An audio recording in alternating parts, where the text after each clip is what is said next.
Sayang lang ang bawat sentimong ginagastos ko sa puting kwartong ito. Kung alam ko lang na magiging pabigat ka lang, sana ay hinayaan na lang kitang mabuwal sa kalsada kaysa dinala pa rito. Ang boses na yon, ang boses ni Marco na dati ay inaakala kong kanlungan ko, ay parang isang matalim na balisong na humiwa sa katahimikan ng aking silid sa ospital. Nanatili akong nakapikit, pilit na pinapakiramdaman ang sariling katawan na tila isang banyagang lupain. Manhid ang aking mga kamay at ang bawat hininga ay parang paglunok ng mga bubog. Ngunit ang mas masakit ay ang katotohanang bawat letra ng kanyang sinabi ay mas malinaw pa sa tunog ng makinang nagbabantay sa tibok ng aking puso. Dahan-dahan, sa kabila ng bigat ng aking mga talukap, ay iminulat ko ang aking mga mata. Ang puting kisame ay tila umiikot at ang amoy ng disinfectant ay lalong nagpatingkad sa lansa ng aking nararamdaman. Sa tabi ng aking kama, nakatayo si Marco. Hindi siya nakatingin sa akin ng may pag-aalala. Sa halip, abala siya sa pag-aayos ng kanyang mamahaling relo, ang relong binili ko para sa kanya noong anibersaryo namin gamit ang perang kinita ko sa pagpupuyat sa harap ng computer habang iniisip niyang natutulog lang ako.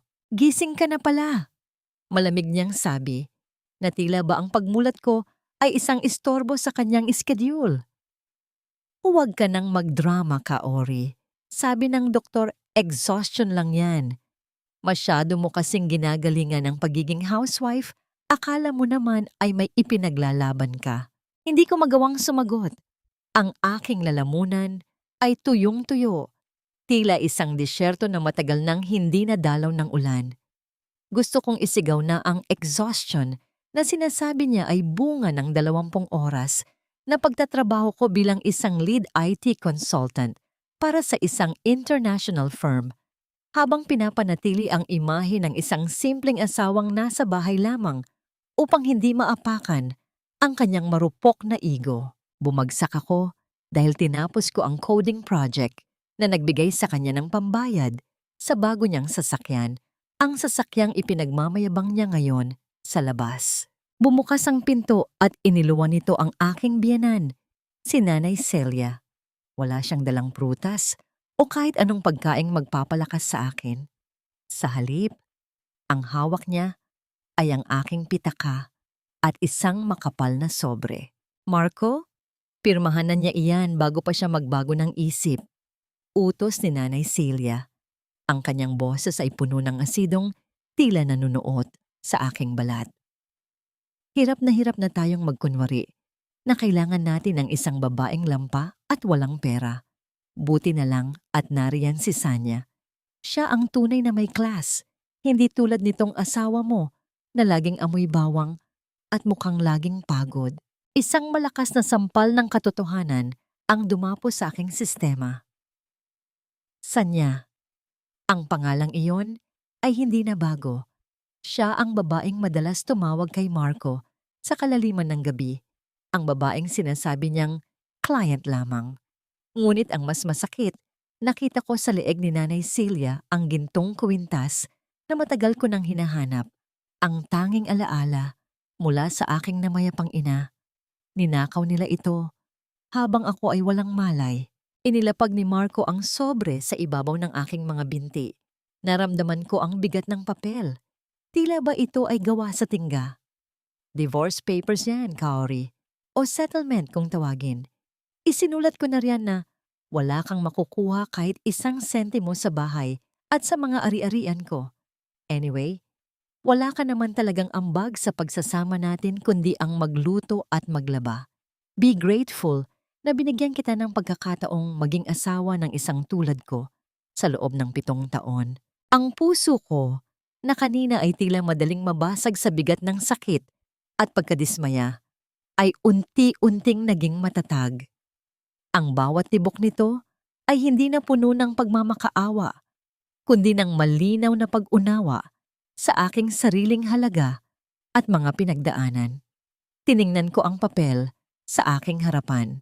Isang pirasong dokumento lamang ito, ngunit para sa akin, Dala nito ang bigat ng 7 taon ng mga sakripisyo, mga pangarap, at mga pagkakataong isinantabi ko para sa kapakanan ng iba.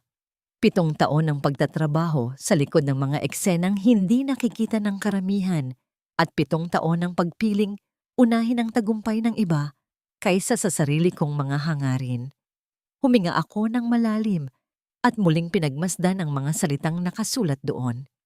Sa sandaling iyon, naunawaan ko na walang dokumento ang makakabura sa halaga ng mga naging ambag ko ni sa mga aral at lakas na nabuo ko sa paglipas ng mga taon.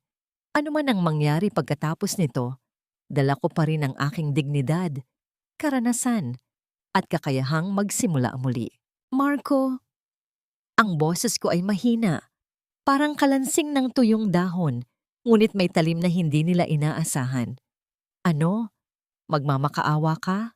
Huwag na, Kaori. Nakakasawa na ang pagiging martir mo. Bulyaw niya habang hinahawakan ng pintuan upang lumabas. Tumingin ako sa labas ng bintana ng ospital. Ang langit ay madilim. Nagbabadya ang isang malakas na unos. Ngunit sa loob ko, ang bagyo ay nagsimula na. Isang bagyong hindi sisira, kundi lilinis sa lahat ng duming iniwan nila sa aking pagkatao. Dahan-dahan kong kinuha ang ballpen na iniwan ni Marco sa ibabaw ng mesa. Ang aking mga daliri na sanay sa pagpindot ng mga keyboard upang bumuo ng mga komplikadong sistema ay tila may sariling buhay. Pinirmahan ko ang papel, hindi dahil sumuko ako, kundi dahil ito ang susi ng aking paglaya mula sa kanilang mapanirang laro. Nang makuha ni Marco ang papel, isang mapanguyam na ngiti ang sumilay sa kanyang muka. Mabuti naman at naintindihan mo ang posisyon mo. Bukas na bukas din, paglabas mo rito, huwag ka nang babalik sa bahay. Nandoon na ang mga gamit ni Sanya. Iiwan ko na lang ang ilang basahan mo sa labas ng gate. Lumabas sila ng silid nang hindi man lang lumingon. Ang tanging naiwan ay ang malamig na hangin mula sa aircon at ang nakabibinging katahimikan ng aking pag-iisa. Inabot ko ang aking cellphone na nakatago sa ilalim ng unan. Ang phone na hindi nila alam na nakakonekta sa aking mga private offshore accounts. Isang mensahe ang bumungad sa akin mula sa aking assistant. Madam Kaori, the acquisition of Marco's company is 90% complete. We are just waiting for your final command to freeze all their operational assets. Napapikit ako ng mariin habang ang isang butil ng luha ay tuluyang kumawala sa aking mata. Hindi ito luha ng pighati, kundi luha ng pamamaalam sa babaeng minsan nang naniwala na ang pag-ibig ay sapat na upang mabuhay. Ito ba ang halaga ng 7 taon kong pananahimik?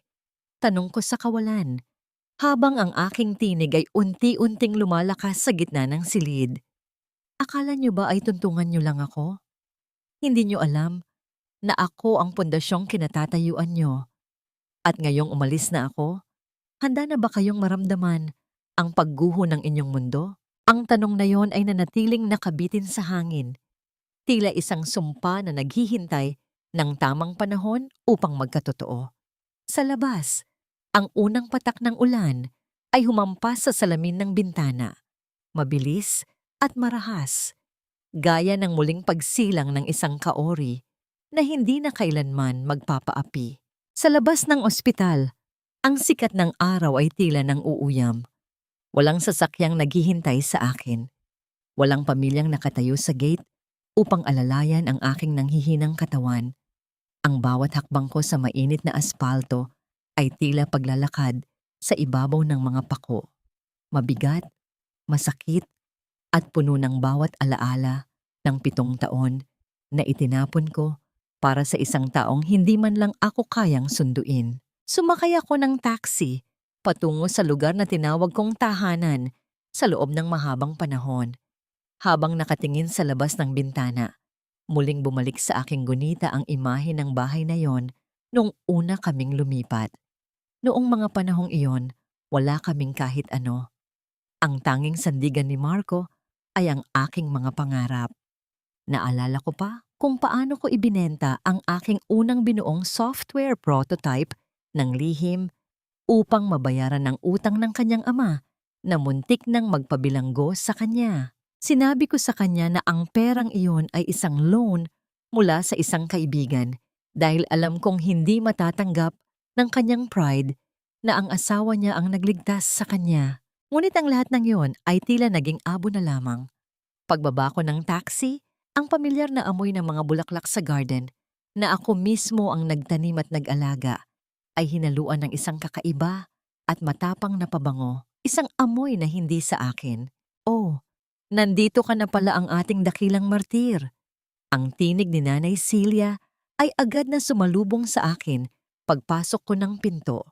Nakaupo siya sa sofa, suot ang gintong kwintas ng aking ina habang humihigop ng kape.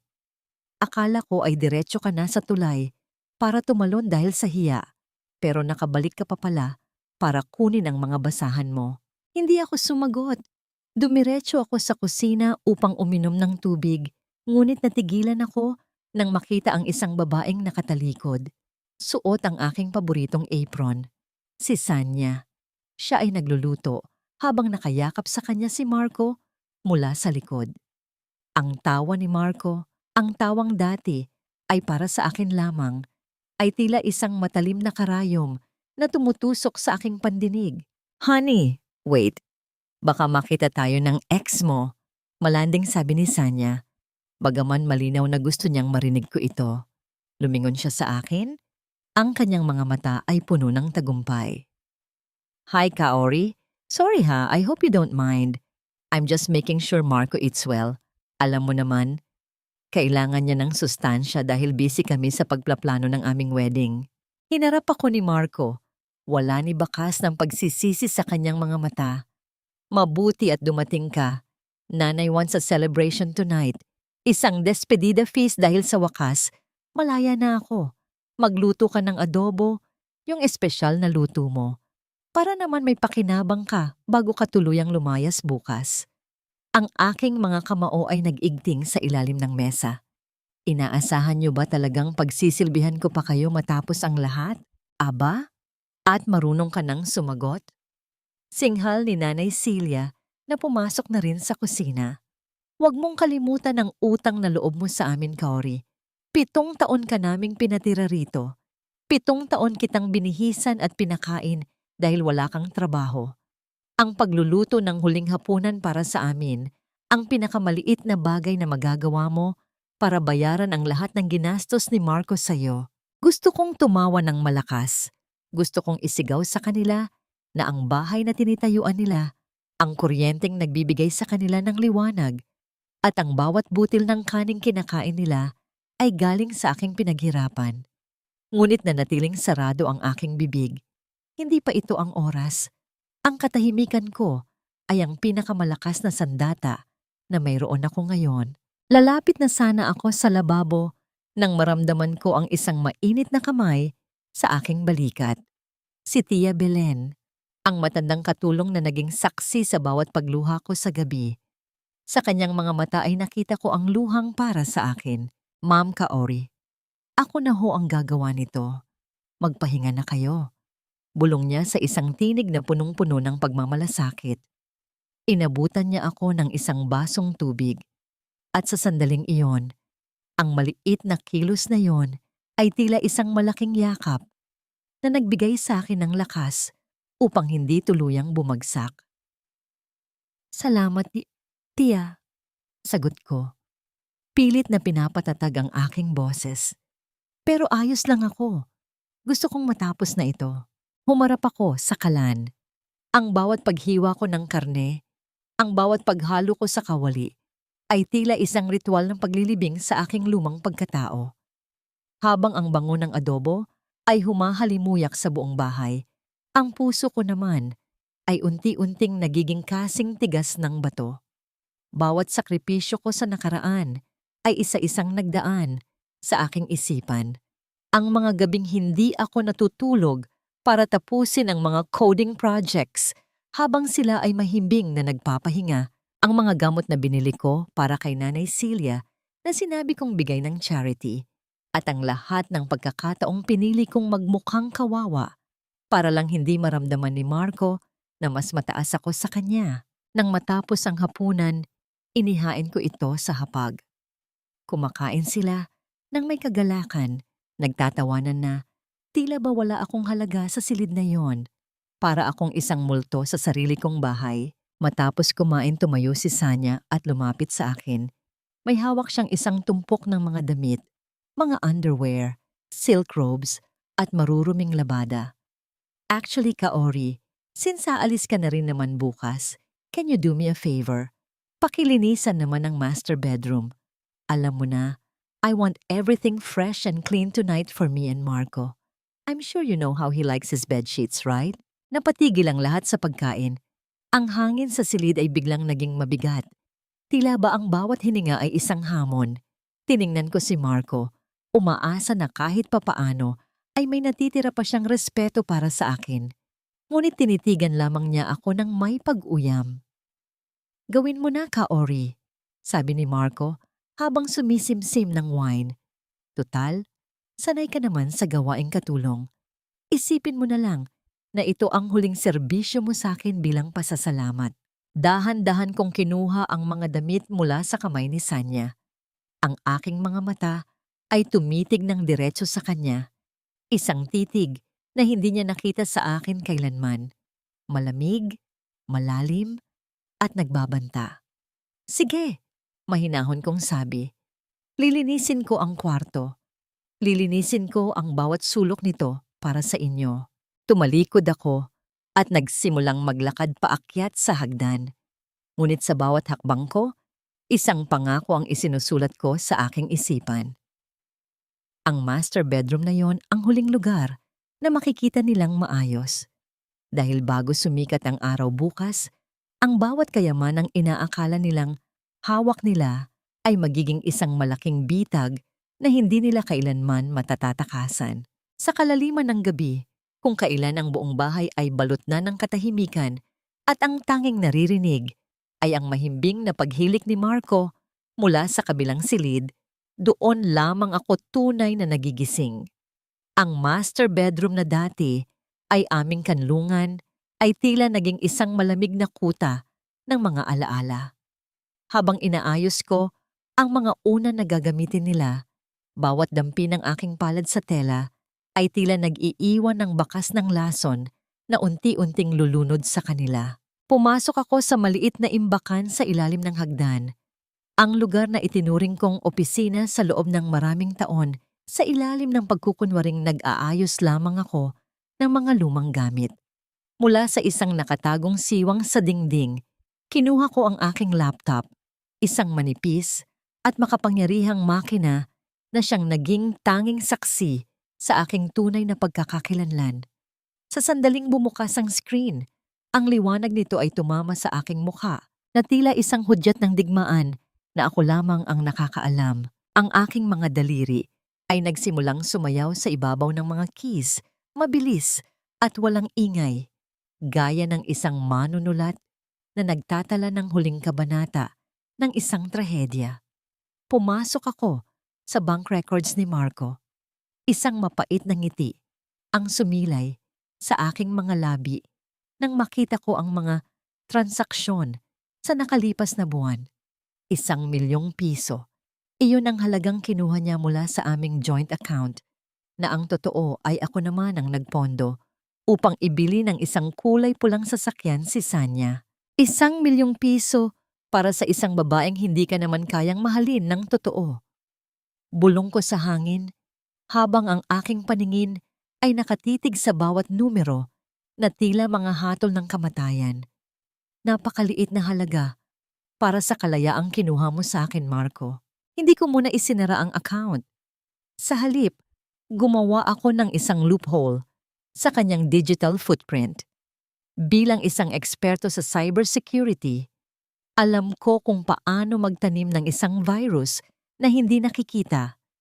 Isang virus na hindi sisira sa kanyang computer, kundi unti-unting uubos sa kanyang kredibilidad sa kumpanyang pinagtatrabahuhan niya.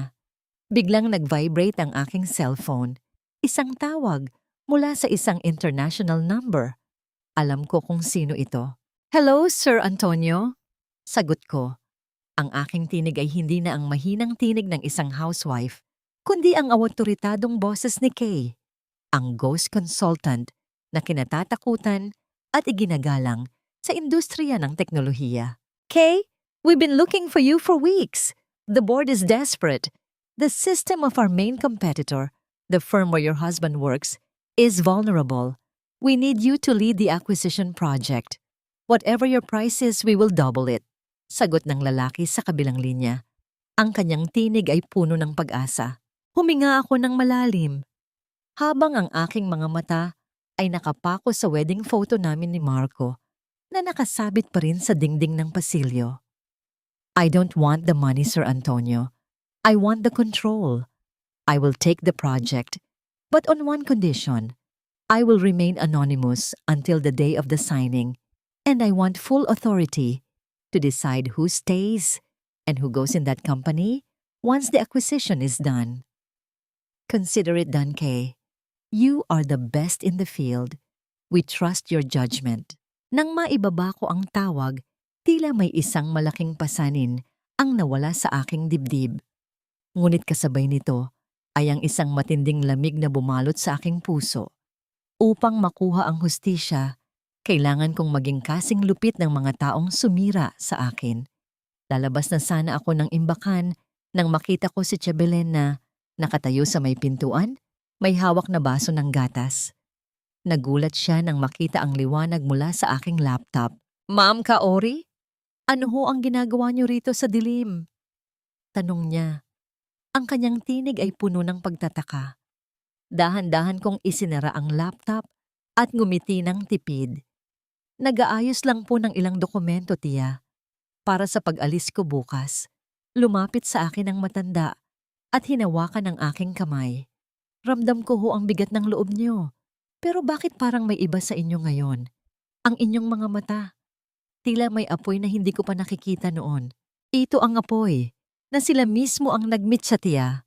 Sagot ko, habang inaalala ang bawat sampal ng salita ni Marco at Nanay Celia. "Huwag po kayong mag-alala. Malapit na po tayong makalaya rito." Bago ako bumalik sa aking higaan, isang sofa sa sala, dahil ipinagtabuyan na ako mula sa sarili kong kwarto, ay nakatanggap ako ng isang hindi kilalang text message. Ang mensahe ay para kay Marco, ngunit dahil naka-mirror ang kanyang phone sa aking system, nabasa ko ito ng malinaw. "Marco, be careful. Someone is asking about your wife's real identity in the head office. They say she's not just a simple housewife. Don't let her find out about the investment yet." Nanigas ang aking buong katawan. Sino ang nagpadala nito? May iba pa bang nakakaalam ng aking sikreto? At anong investment ang tinutukoy nila? Tumingin ako sa dilim ng gabi. Ang aking isipan ay mabilis na bumubuo ng mga bagong anggulo. Akala ko ay ako ang tanging may hawak ng alas, ngunit tila may ibang manlalaro sa mesa na hindi ko pa nakikilala. Isang bagay lang ang sigurado. Bukas, paghakbang ko palabas ng pintong ito, hindi na ako ang Kaori na kilala nila. At ang sino mang hahadlang sa aking pagbawi sa lahat ng kinuha nila ay madadamay sa malaking sunog na paparating. Ang umaga sa bahay na yon ay hindi na nagdadala ng pag-asa, kundi ng isang mabigat na pasaning tila gustong lulunin ang aking buong pagkatao. Habang nagluluto ako ng almusal, isang gawaing nakasanayan ko na sa loob ng 7 taon, narinig ko ang mahaharot na tawa ni Sanya mula sa hapagkainan.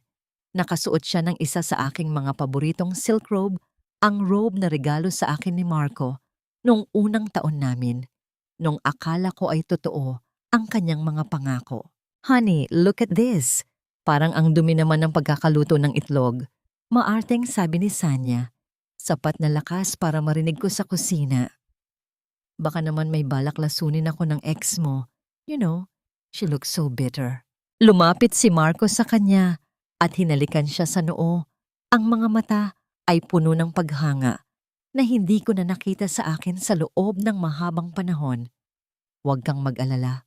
Sanya, Sanay lang talaga si Kaori sa ganyang klasing buhay. Poor and tasteless. Pagkatapos ng 30 araw na ito, we will have a professional chef. For now, let's just treat her as our stay-in help. Hindi ko sila pinansin. Ipinagpatuloy ko ang paghahanda ng kanilang pagkain habang ang bawat galaw ng aking mga kamay ay tila isang mekanikal na proseso. Ang sakit ay nandoon pa rin, ngunit ito ay napalitan na ng isang malamig na determinasyon. Pagkatapos ng almusal, inutusan ako ni Marco na samahan sila sa palengke. Gusto ni Sanya na mamili ng mga sariwang sangkap para sa isang special dinner na siya raw ang magluluto. Alam kong isa lamang itong paraan upang iparada ang kanilang relasyon sa harap ng mga taong nakakakilala sa akin. Sa gitna ng mataong palengke ng aming bayan, kung saan ang bawat tindera ay kilala ako bilang ang mabait na asawa ni Marco, nagsimula ang palabas ni Sanya. Bigla siyang natisod sa isang maliit na lubak at agad na kumapit kay Marco, nagkukunwaring nasaktan ang kanyang paa. Ouch! Marco, it hurts! Pabulong na sigaw ni Sanya habang lumuluha ang kanyang mga mata na tila isang aktres sa telebisyon. I think Kaori pushed me. Akala niya yata, hindi ko napansin na binangga niya ako.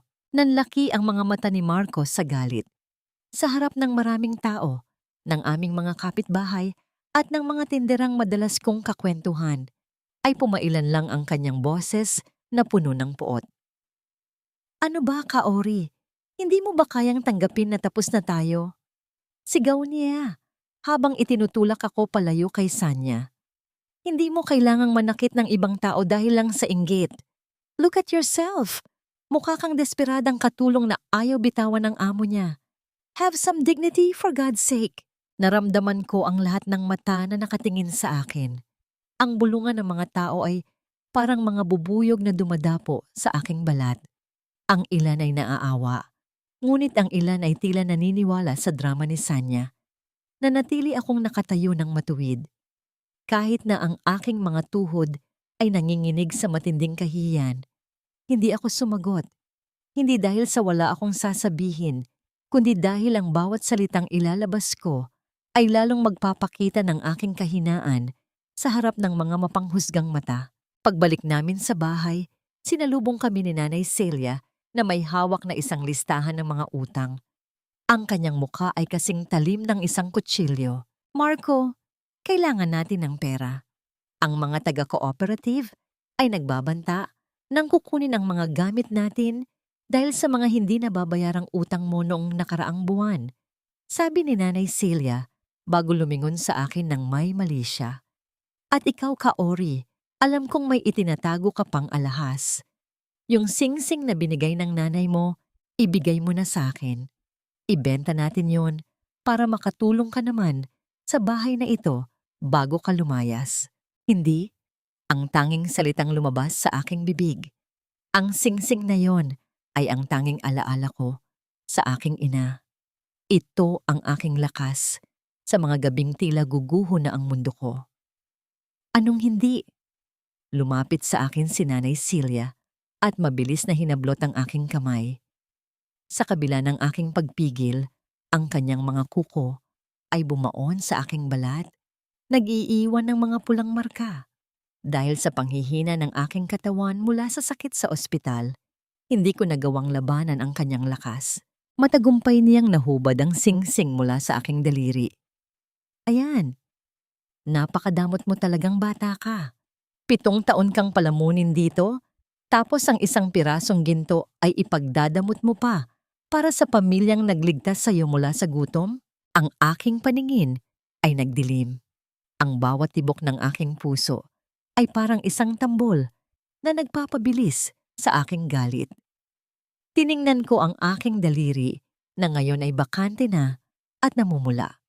Ang pisikal na sakit ay wala kumpara sa bigat na nararamdaman ko sa aking dibdib. Lumapit ako sa isang sulok ng sala kung saan nakalagay ang isang maliit na baso ng tubig. Dahan-dahan ko itong ininom habang pinagmamasdan ang aking mga kamay na nanginginig. Napansin ko ang isang maliit na pilat sa aking palad. Isang sugat na nakuha ko noong tinulungan ko si Marco na ayusin ang lumang bubong ng bahay na ito noong wala pa kaming pambayad sa karpintero.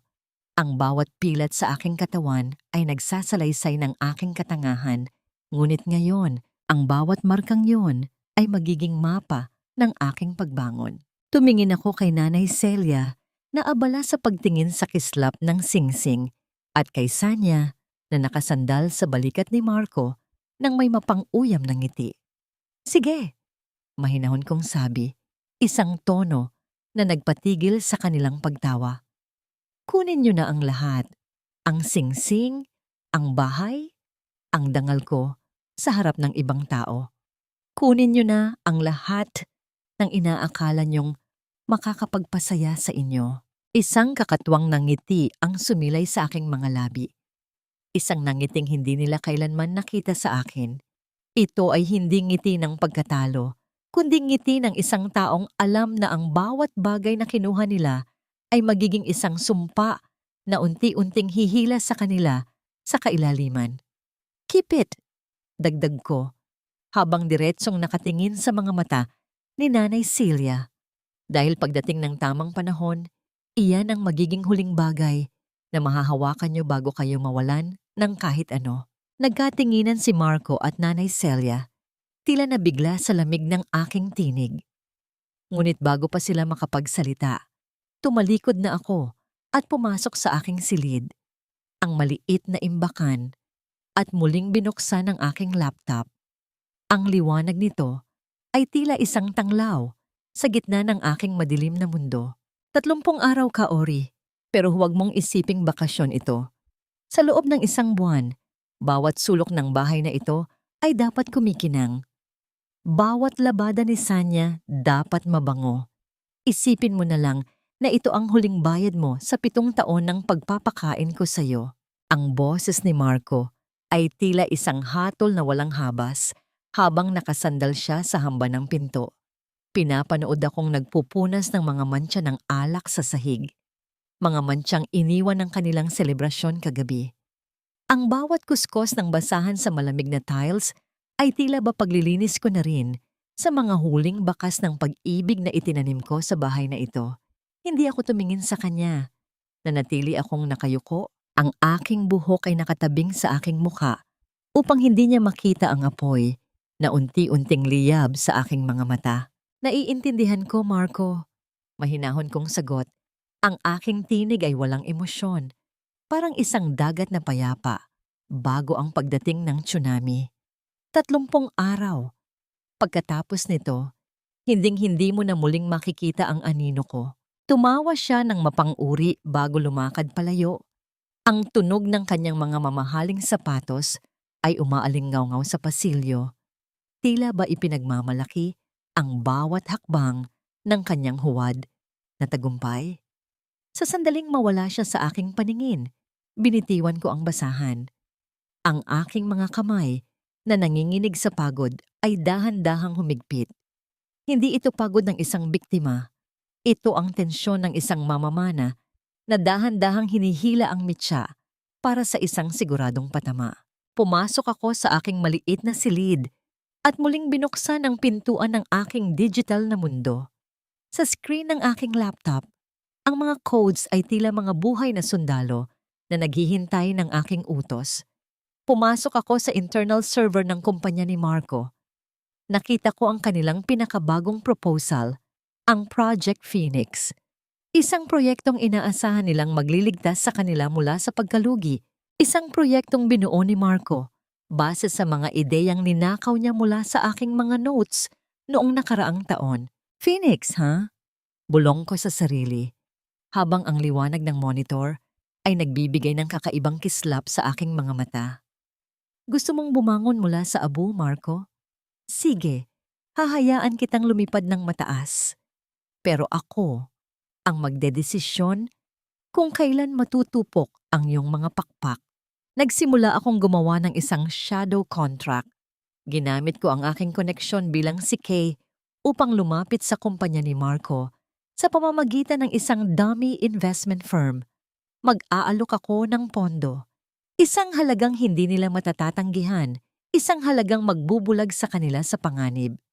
Ngunit sa ilalim ng mga legal na terminolohiya, na tanging isang eksperto ang makakakita, nakatago ang isang sugnay na maglilipat ng lahat ng kanilang intelektual na ari-arian sa akin kapag nabigo silang maabot ang mga imposibleng target sa loob ng 30 araw. Sa gitna ng aking pagtatrabaho, narinig ko ang mahinang katok sa pinto.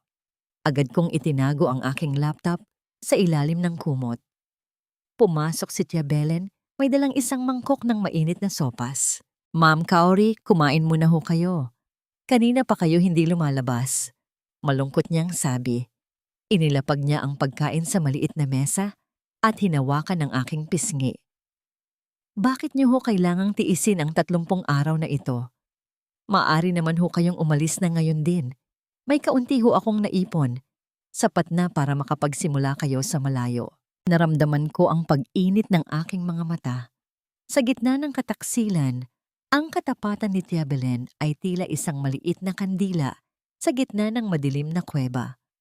Kinuha ko ang kanyang kamay at marahan itong pinisil. Salamat, Tia. Pero ang 30 araw na ito ay hindi para sa kanila. Ito ay para sa akin. Sagot ko ng may kasiguraduhan.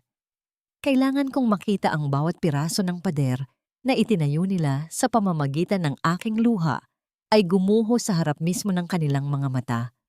Huwag kayong mag-alala, Tia. Malapit na tayong makahinga ng maluwag. Nang umalis si Tia Belen, muli akong bumalik sa aking plano.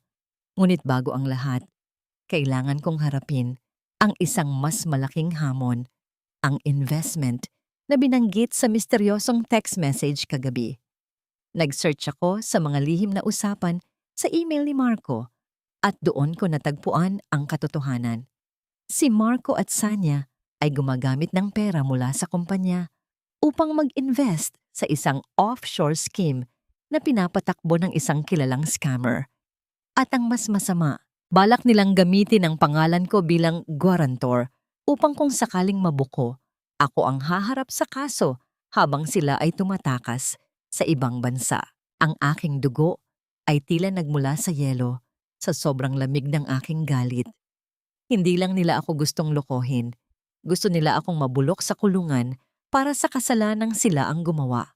Biglang bumukas ang pinto ng walang babala. Si Sanya ang pumasok, may hawak na isang tumpok ng mga papel. Oh, Kaori. Good thing you're awake. Marco said you're good with numbers. Can you check these files? We need to submit this to a new investor tomorrow. Make sure perfect ang lahat, okay? After all, you're the one who will sign as the witness. Tiningnan ko ang mga papel. Ito ang trap na inihahanda nila para sa akin. Isang maling pirma at tapos na ang buhay ko. Ngunit sa halip na matakot, kinuha ko ang mga papel ng may kalmado. Sige, Sanya, sisiguraduhin kong magiging perfect ang lahat para sa bukas, sabi ko, habang ang isang kakatwang ng ngiti ay muling sumilay sa aking mga labi. Tumalikod si Sanya nang may tagumpay sa kanyang mga mata. Hindi alam na ang mga papel na ibinigay niya sa akin ay ang siyang magiging ebidensya ko upang baligtarin ang laban. Habang ang bawat segundo ng unang araw ng aking 30 araw na pakikipagsapalaran ay lumilipas, ang bawat piraso ng puzzle ay unti-unti nang nabubuo. Lumabas ako ng silid at nakita ko si Marco na nasa telepono, halatang tuwang-tuwa. Yes, yes sir. Project Phoenix is ready. We have an investor, $1 million. Oh my God, thank you. We will see you tomorrow. Ibinaba ni Marco ang telepono at binuhat si Sanya sa tuwa. Honey, we did it. Isang malaking investor ang pumasok. Project Phoenix is going to save us. Hindi lang tayo mayaman. Magiging sikat pa tayo. Nakatingin ako sa kanila mula sa dilim ng pasilyo. Ang kagalakang nakikita ko sa kanilang mga muka ay ang pinakamasarap na pain na maaari kong ialok. Hindi nila alam, ang investor na tinutukoy nila ay walang iba kundi ang aninong matagal na nilang minaliit. Ang tanong ngayon ay hindi na kung kailan sila babagsak, kundi kung gaano kalalim ang butas na kanilang kinahuhukayan para sa kanilang sarili. Sa gitna ng kanilang halakhak, Isang notification ang lumabas sa aking phone mula sa aking system. Target confirmed. Trap is set. Waiting for Phoenix to rise before the final burn. Ang kagalakan ng isang mangmang ay ang pinakamabilis na landas patungo sa kanyang kapahamakan. Habang pinapanood ko si Marco na nagsasali ng mamahaling alak sa baso ni Sanya, bawat tawa nila ay tila isang malupit na biro na ipinupukol sa akin. Ang sala ng aming bahay, na ako ang nagpundar, ay punong-puno ngayon ng usok ng sigarilyo at halimuyak ng mga bulaklak na binili gamit ang perang ninakaw nila sa akin. Isang toast para sa Project Phoenix at sa ating misteryosong investor, sigaw ni Marco. Ang kanyang boses ay garalgal na sa sobrang kagalakan. Isipin mo, Sanya, sa loob ng ilang linggo, hindi na tayo rito titira. Bibili tayo ng mansyon sa Forbes Park. Iiwan na natin ang lahat ng basura ng nakaraan. Tiningnan niya ako ng may pang-uuyam habang inuutusan akong magdala ng higit pang yelo. Ang bawat hakbang ko ay mabigat. Tila ba ang sahig ay gawa sa putik, ngunit ang aking isipan ay malinaw. Ang kagalakang nakikita ko sa kanilang mga muka ay ang sayaw sa bingit ng bangin. Hindi nila alam na bawat sentimong ginagastos nila ngayon ay isang karagdagang pako sa kanilang sariling kabaong. Kaori, dalyan mo naman, bulyaw ni Nanay Celia na abala sa pagpapakita ng kanyang mga bagong alahas sa mga kapitbahay na inimbitahan nila. Huwag kang paharang-harang dito. Nakakasira ka ng view para sa mga bisita namin. Isuot mo ang uniforme mo sa kusina. Baka mapagkamalan ka pang kamag-anak namin. Nagbulungan ang mga kapitbahay. Nakita ko ang awa sa ilan nilang mga mata, ngunit ang karamihan ay nakatitig lamang sa kislap ng kayamanan ni Nanay Celia. Doon ko naramdaman ang tunay na laso ng lipunan, ang paghanga sa huwad na kinang sa kabila ng bulok na pinagmulan.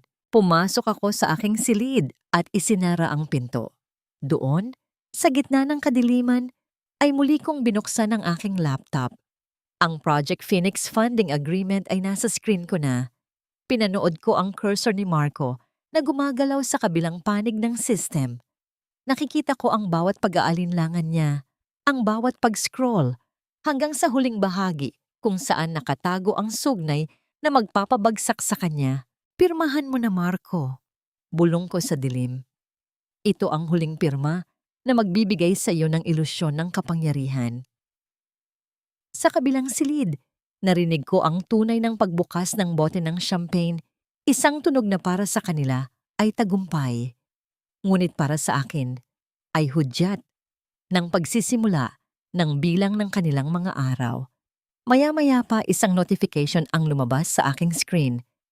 Contract signed digitally by Marco Valderrama. Napahilig ako sa aking upuan. Tapos na. Ang bitag ay nakakandado na. Habang hinihintay kong matapos ang party sa labas, may nahulog na lumang litrato mula sa aking mga gamit.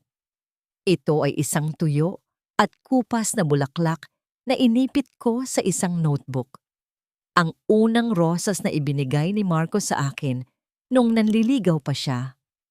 Hinawakan ko ito at sa isang sandali, naalala ko ang kaori na puno ng pag-asa. Ang kaori na naniwalang ang pag-ibig ay kayang bumuhay ng tuyong lupa. Ngunit sa halip na maiyak, naramdaman ko ang isang kakaibang kapayapaan. Dahan-dahan kong pinisa ang tuyong bulaklak sa aking palad hanggang sa ito ay maging pulbos at hinayaan itong tangay ng hangin mula sa bintana. Ang huling bakas ng pagiging martir ay tuluyan na ring naging abo. Lumabas ako upang kunin ang mga ligpitin nang mapansin ko si Sanya na nasa veranda. May kausap sa telepono.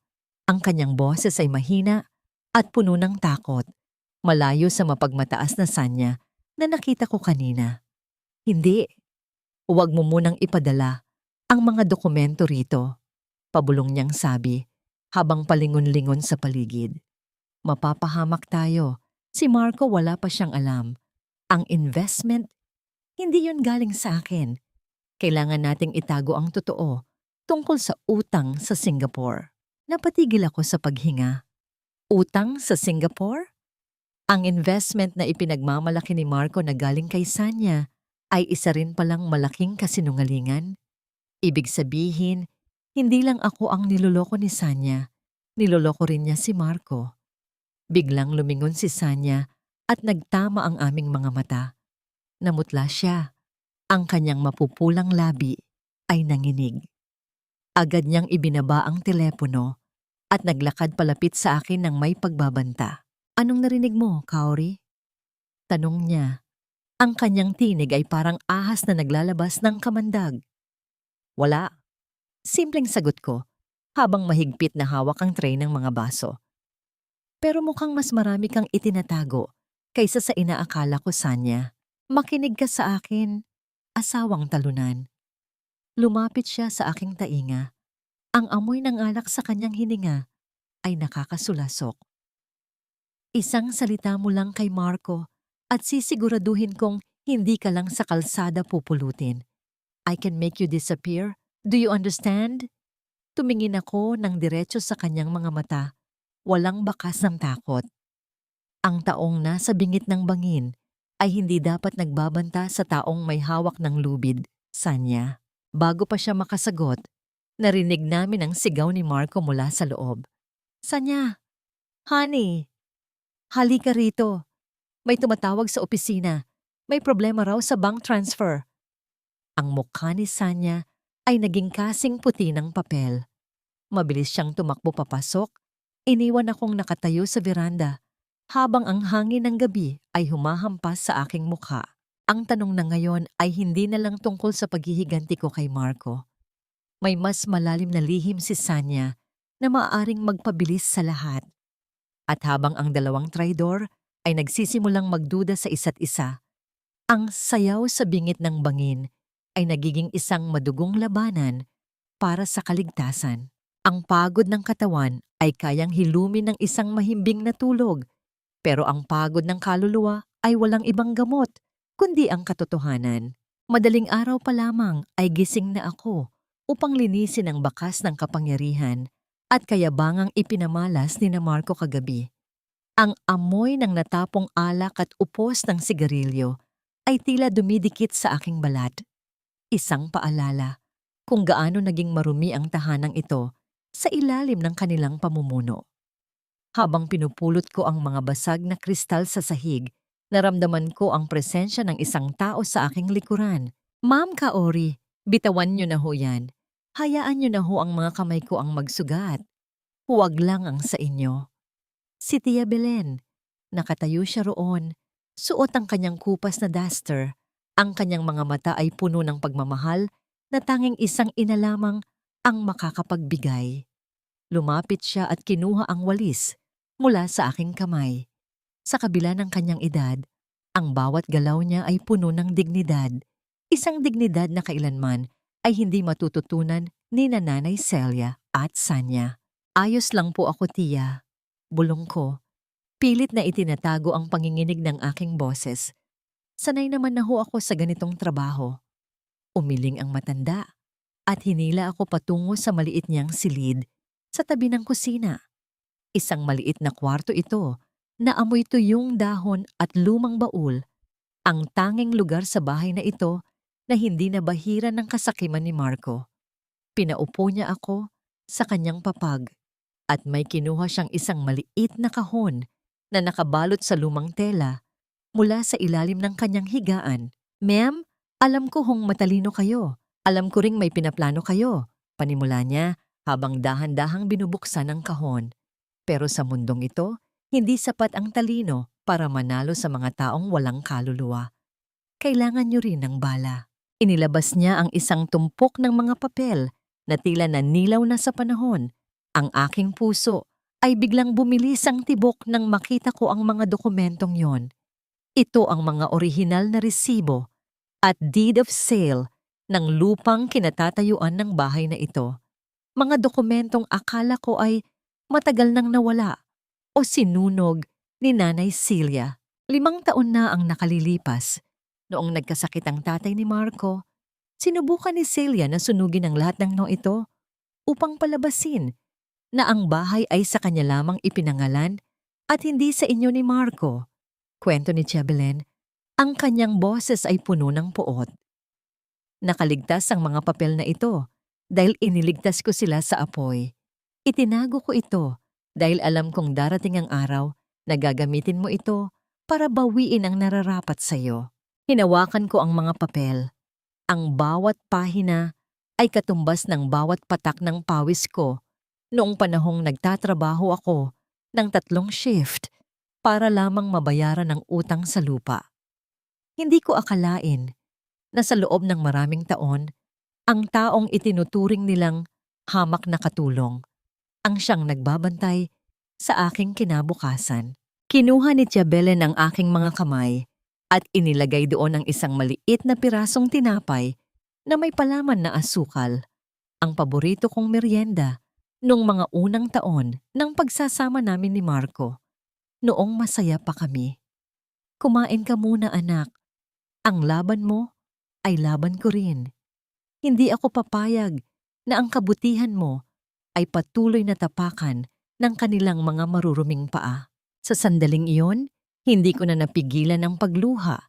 Hindi ito luha ng kahinaan, kundi luha ng pasasalamat. Sa gitna ng disyerto ng kataksilan, nakatagpo ako ng isang balon ng katapatan. Bakit niyo po ito ginagawa, Tia? Tanong ko sa gitna ng aking paghikbi. Maari po kayong mapahamak kapag nalaman nila. Ngumiti ang matanda. Isang ngiting punong-puno ng pait at karanasan. Dahil ang utang na loob ko sa iyo, Kaori, ay hindi mababayaran ng kahit anong sahod. Noong mamatay ang anak ko at wala akong pinalilibing, ikaw lang ang lumapit sa akin nang walang pag-aalinlangan. Ibinigay mo ang huling pera mo nang hindi nagtatanong. Ngayon, hayaan mo akong maging anino mo sa likuran. Nagtama ang aming paningin, isang tahimik na sumpaan ng 2 babaeng binaliwala ng lipunan, ngunit may sapat na lakas upang magpabagsak ng isang kaharian. Ngunit ang aming sandali ay biglang naputol nang makarinig kami ng kalansing ng mga kubyertos mula sa kusina. Kasunod ang matalas na boses ni Sanya. Belen, nasaan ka na bang matanda ka? Ang dumi-dumi ng mesa. At nasaan na naman yang si Kaori? Siguradong nagtatago na naman yan para umiyak. Agad na itinago ni Tia Belen ang kahon at sinanyasan akong lumabas sa kabilang pinto. Tandaan mo, Kaori, hawak mo na ang ebidensya na ang bahay na ito ay sayo at sayo lamang. Gamitin mo ito kapag sapat na ang kanilang pagkakabaon sa utang. Lumabas ako ng silid na may bagong lakas. Ang mga papel na ibinigay ni Tia Belen ay ang huling piraso ng puzzle.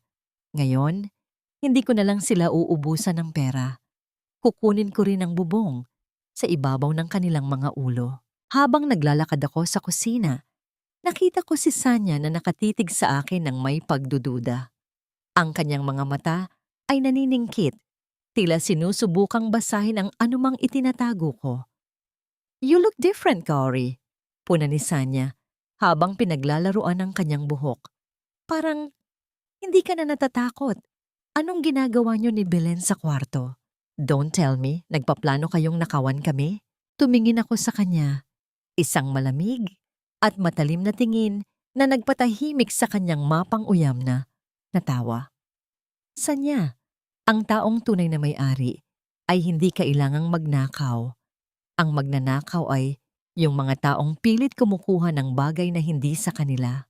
Namutla si Sanya, ngunit bago pa siya makasagot, pumasok si Marco na may hawak na tablet. Ang muka ay puno ng tensyon. Sanya, may problema tayo. Ang investor, gusto niyang magkaroon ng site visit bukas at gusto niyang makita ang asawa ko. Bakit daw hindi siya makontak sa official channels? Ang aking puso ay tumibok ng mabilis. Ang site visit ay bahagi ng plano ko bilang si Kay. Bukas, ang laro ay magsisimula nang maging mas personal. Ang kislap ng tagumpay ay madalas na nakabubulag, lalo na sa mga taong uhaw sa kapangyarihang hindi naman sa kanila. Kailangan mong mag-ayos bukas, Kaori. Hindi pwedeng humarap ka sa investor na mukhang katulong. Halos magiba ang pinto ng aking maliit na silid sa lakas ng pagbukas ni Marco. Ang kanyang mga mata ay nanlilisik sa taranta, habang ang pawis sa kanyang noo ay tila mga butil ng takot na unti-unting bumabagsak. The investor from Singapore is very traditional. Gusto nilang makita na stable ang pamilya ko. Kapag nalaman nilang naghiwalay tayo bago matapos ang deal, babawiin nila ang pondo. Do you understand? Nanatili akong nakaupo sa aking papag. Dahan-dahang itinitiklop ang aking mga damit. Ang bawat tupi ay puno ng kalmado. Isang kabaligtaran ng bagyong nagaganap sa isipan ni Marco. Bakit ako, Marco? Hindi ba't si Sanya na ang reyna ng bahay na ito? Tanong ko sa isang tinig na walang emosyon, tila isang hanging dumadaan lang sa kanyang pandinig. Don't be smart with me, Kaori. Isang araw lang. Magpanggap kang masayang asawa at pagkatapos nito, pwede ka nang mabulok kung saan mo gusto.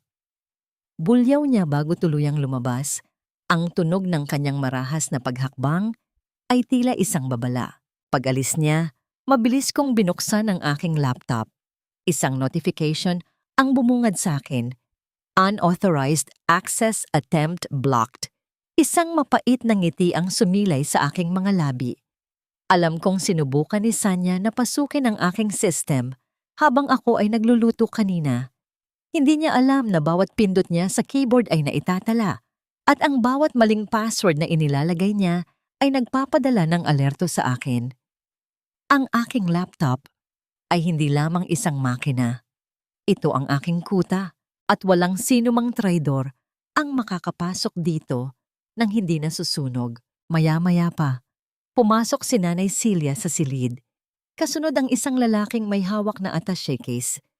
Ang lalaki ay mukhang isang abogado.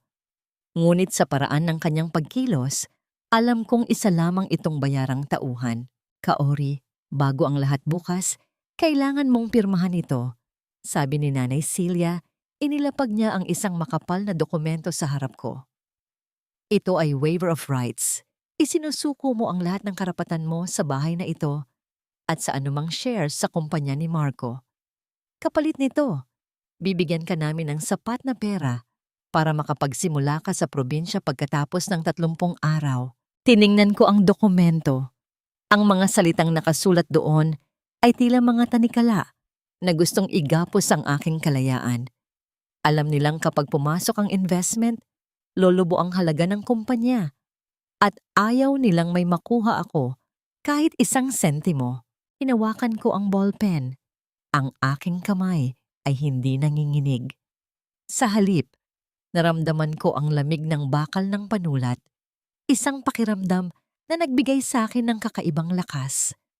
Tumingin ako kay Nanay Celia, ang babaeng binuhat ko, ang bawat sakit ng katawan para lamang magkaroon siya ng komportableng buhay. Sa isang sandali, naalala ko nung ipinagluto ko siya ng sopas sa loob ng 1 linggo nung may trangkaso siya, habang ako naman ang may sakit pero pilit na bumabangon. Ang lahat ng pagmamalasakit na yon ay nauwi sa isang pirasong papel na naglalayong itaboy ako ng parang aso. Dahan-dahan kong inilapat ang dulo ng ballpen sa papel.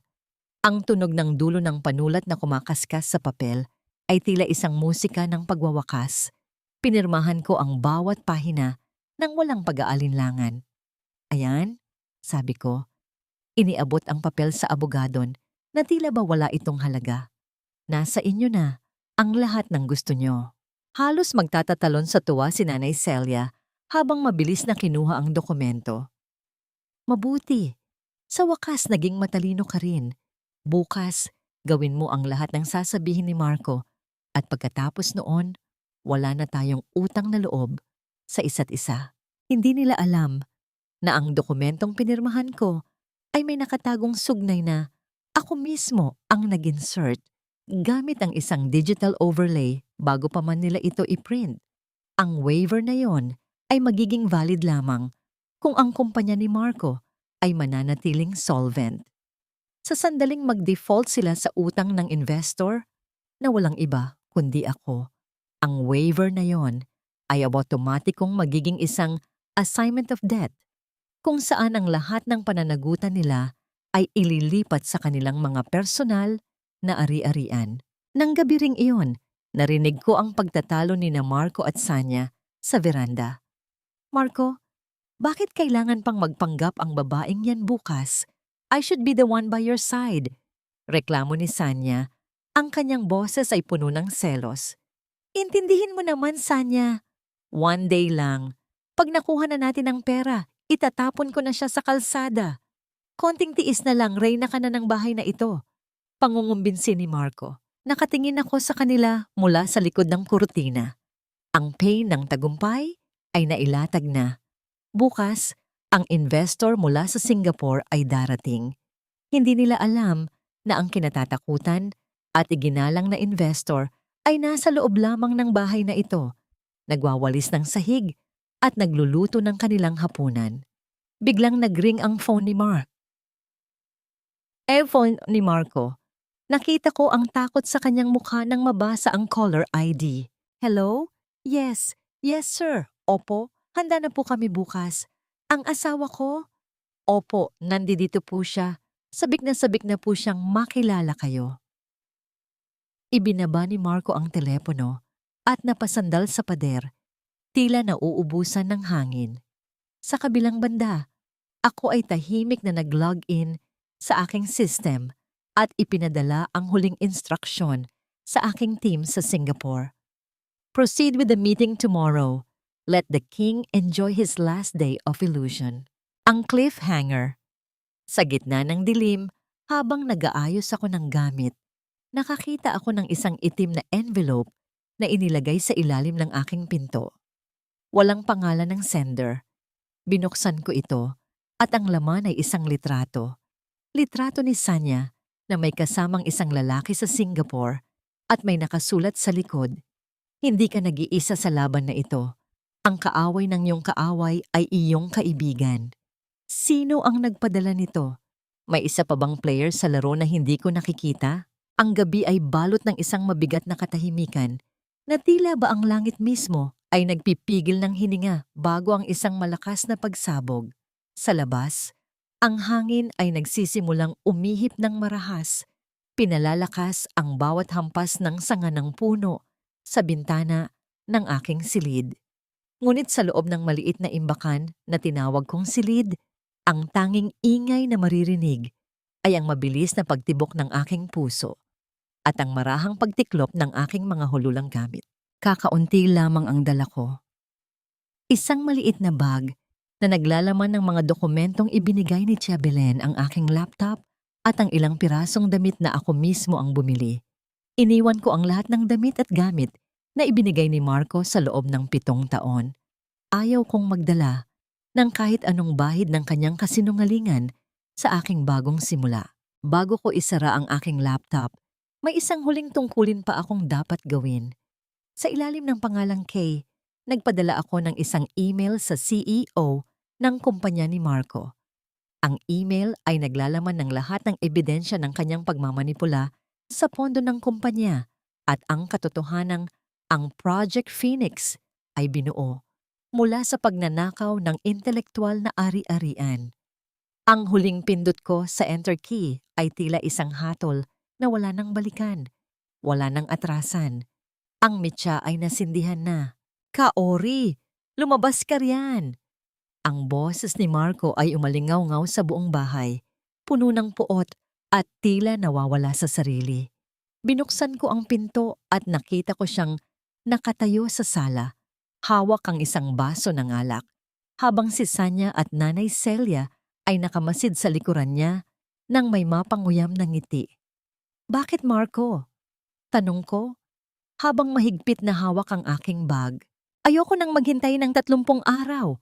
Ngayon pa lang layas na." Sigaw niya, sabay hablot sa aking bag at itinapon ito sa labas ng pinto, direkta sa gitna ng basang damuhan. "The investor called. Everything is set for tomorrow. I don't need you anymore. Sanya can play the part of the perfect wife better than you ever did." "Pero Marco, ang usapan ay 30 araw." Paalala ko, hindi dahil gusto kong manatili, kundi upang ipakita ang kanyang kawalan ng isang salita. "The rules have changed, Kaori." Sabat ni Sanya habang lumalapit sa akin ng may nanlilisik na mga mata. Look at this house. This is a place for winners, not for a pathetic loser like you. Nakakasuka ang presensya mo rito. Every time I see you, naaalala ko lang kung gaano ka kadaling lokohin. Hindi ako kumibo. Tumingin ako kay Nanay Celia, umaasang kahit sa huling sandali ay makikita ko ang kaunting awa. Ngunit tinalikuran niya ako at naglakad patungo sa kusina. Hayaan mo na yan, Marco. Ipadampot mo na lang sa mga guards ang mga gamit niya bukas. Kung hindi pa niya kukunin, itinulak ako ni Marco palabas ng pinto. Ang lamig ng ulan ay agad na dumampi sa aking balat. Tila libu-libong karayom na tumutusok sa aking pagkatao. Nadulas ako sa basang semento at naramdaman ko ang sakit sa aking tuhod. Ngunit mas masakit ang halakhak ni na Marco at Sanya bago nila marahas na isinara ang pinto sa harap ng aking mukha. Naiwan akong mag-isa sa dilim, sa gitna ng bumubuhos na ulan.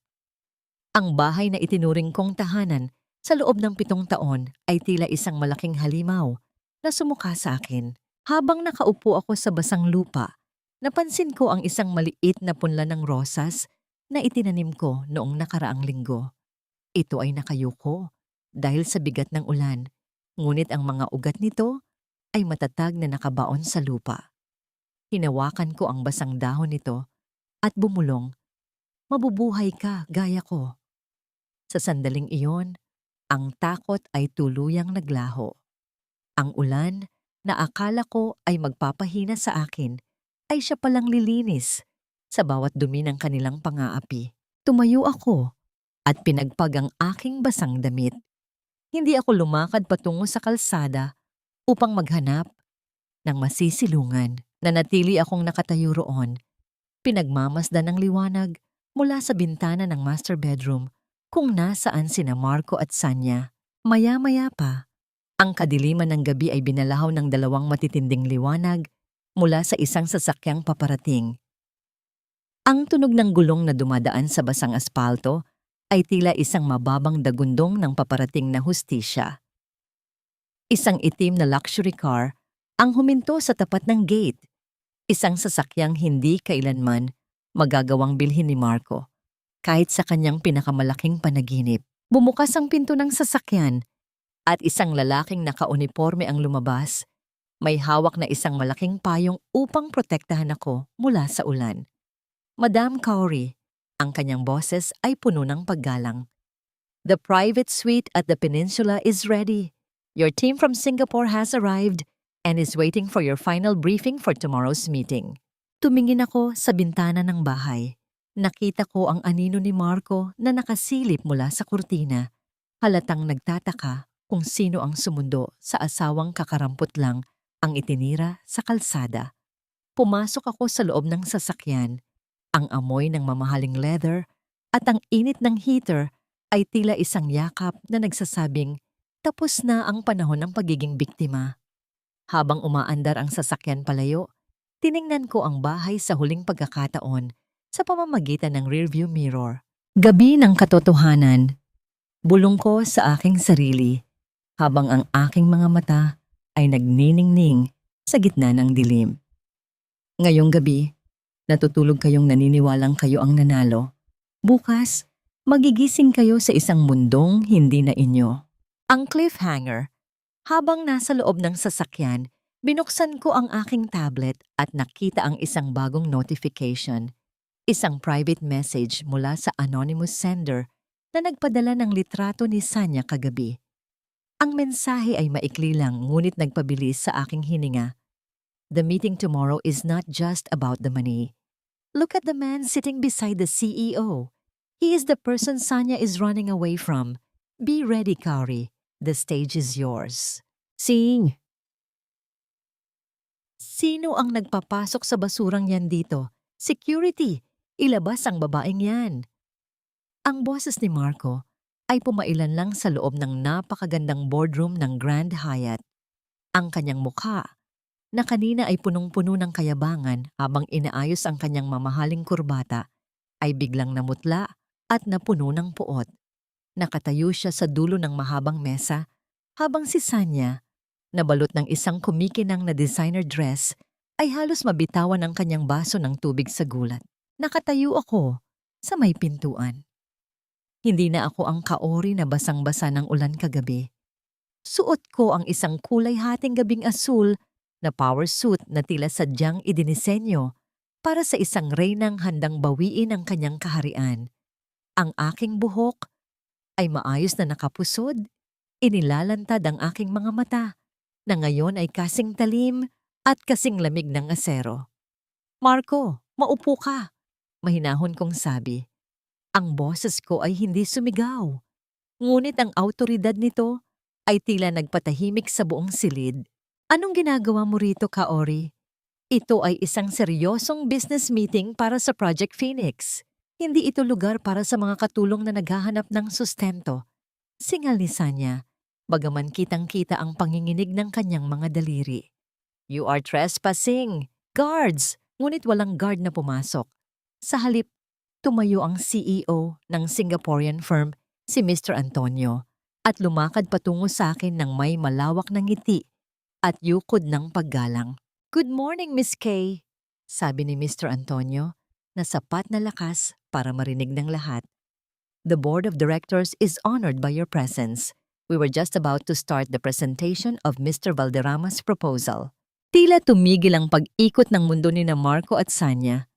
Ang katahimikan sa loob ng silid ay naging nakabibingi, tila isang mabigat na kumot na sumasakal sa kanilang bining. Ang mga mata ni Marco ay palipat-lipat sa akin at kay Mr. Antonio. Ang kanyang bibig ay bahagyang nakabukas, ngunit walang salitang lumalabas. "Miss Kay?" Pautal-utal na tanong ni Marco. Anong ibig sabihin nito? "Antonio, she's my ex-wife. She's just a simple housewife. Nagkakamali kayo." "Mr. Valderrama, be careful with your words." Malamig na tugon ni Mr. Antonio habang inaalalayan akong maupo sa gitnang upuan. Ang upuan ng pinakamataas na opisyal. "Meet our chief strategic consultant and the primary investor of this acquisition. She is the mind behind the security systems you are currently using. She is Kay." Naramdaman ko ang matinding kasiyahan habang pinapanood ang bawat hibla ng lakas na nawawala sa katawan ni Marco. Ang kanyang mga balikat ay dahan-dahang bumagsak at ang pawis ay nagsimulang gumapang mula sa kanyang noo patungo sa kanyang mga mata. Si Sanya naman ay napakapit sa sandalan ng kanyang upuan. Ang kanyang mukha ay naging kasing puti ng mga pader ng ospital. Dahan-dahan kong inilapag ang aking tablet sa mesa. Napansin ko ang isang maliit na gasgas sa aking palad. Ang sugat na nakuha ko kagabi nang itulak ako ni Marco sa ulan.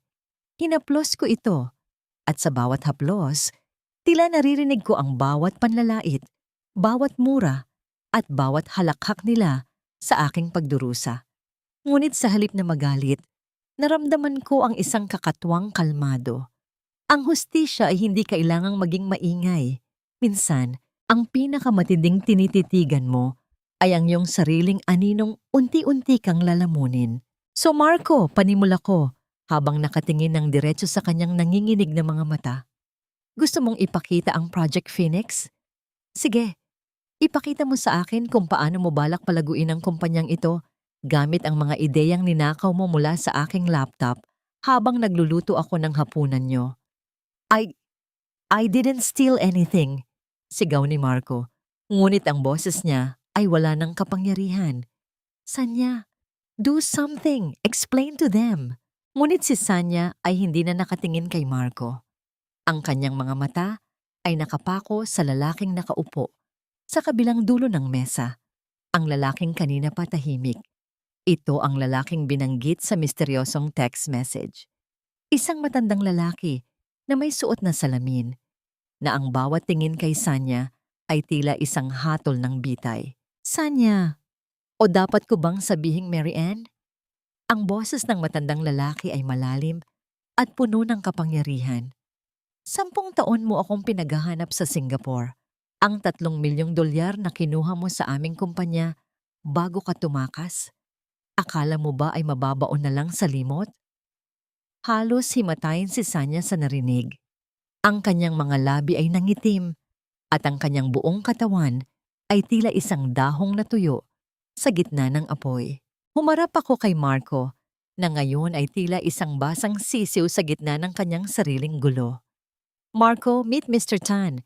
He is my partner in this acquisition, and he is also the man who has been tracking your perfect wife for a decade. Marco, honey, it's not true. He's lying. Pilit na pagtanggi ni Sanya, ngunit bago pa siya makatayo, dalawang lalaking nakauniforme ang pumasok sa boardroom. Marco Valderrama, ang boses ng opisyal ay mariin. You are under investigation for corporate espionage and financial fraud. And you, Mary Ann Lopez, also known as Sanya, are under arrest for international embezzlement. Ang bawat salita ng opisyal ay tila isang kulog na nagpaguho sa marupok na mundong binuo ni na Marco at Sanya. Nakita ko ang desperasyon sa mga mata ni Marco habang tinitingnan niya ako. Isang tingin na humihingi ng tulong. Isang tingin na nagpapaalala sa 7 taon naming pagsasama. Ngunit tumayo ako nang walang pag-aalinlangan. Lumakad ako patungo sa bintana ng boardroom, nakatingin sa malawak na syudad ng Makati. Ang sikat ng araw ay tumatama sa aking mukha, mainit at puno ng pag-asa. Kaori, please, tulungan mo ako. Asawa mo ako. Sigaw ni Marco habang hinihila siya palabas ng mga pulis. Lumingon ako ng bahagya, isang huling tingin sa lalaking minsan kong minahal ng higit sa aking sarili. Ang asawa mo ay namatay na kagabi, Marco. Ang kaharap mo ngayon ay ang taong kailanman ay hindi mo nakilala. Ang cliffhanger. Habang hinihila sila palabas, biglang huminto si Sanya at tumingin sa akin nang may isang nakapanindig balahibong ngiti. Akala mo ba panalo ka na, Kaori? Hindi mo ba tinatanong kung bakit napakadali mong nakuha ang impormasyon tungkol sa akin? Ang anonymous sender mo, hindi mo ba kilala kung sino siya? Mag-ingat ka. Dahil ang taong tumulong sa'yo ang siyang huling sisira sa'yo. Napatigil ako sa paghinga. Sino nga ba ang anonymous sender?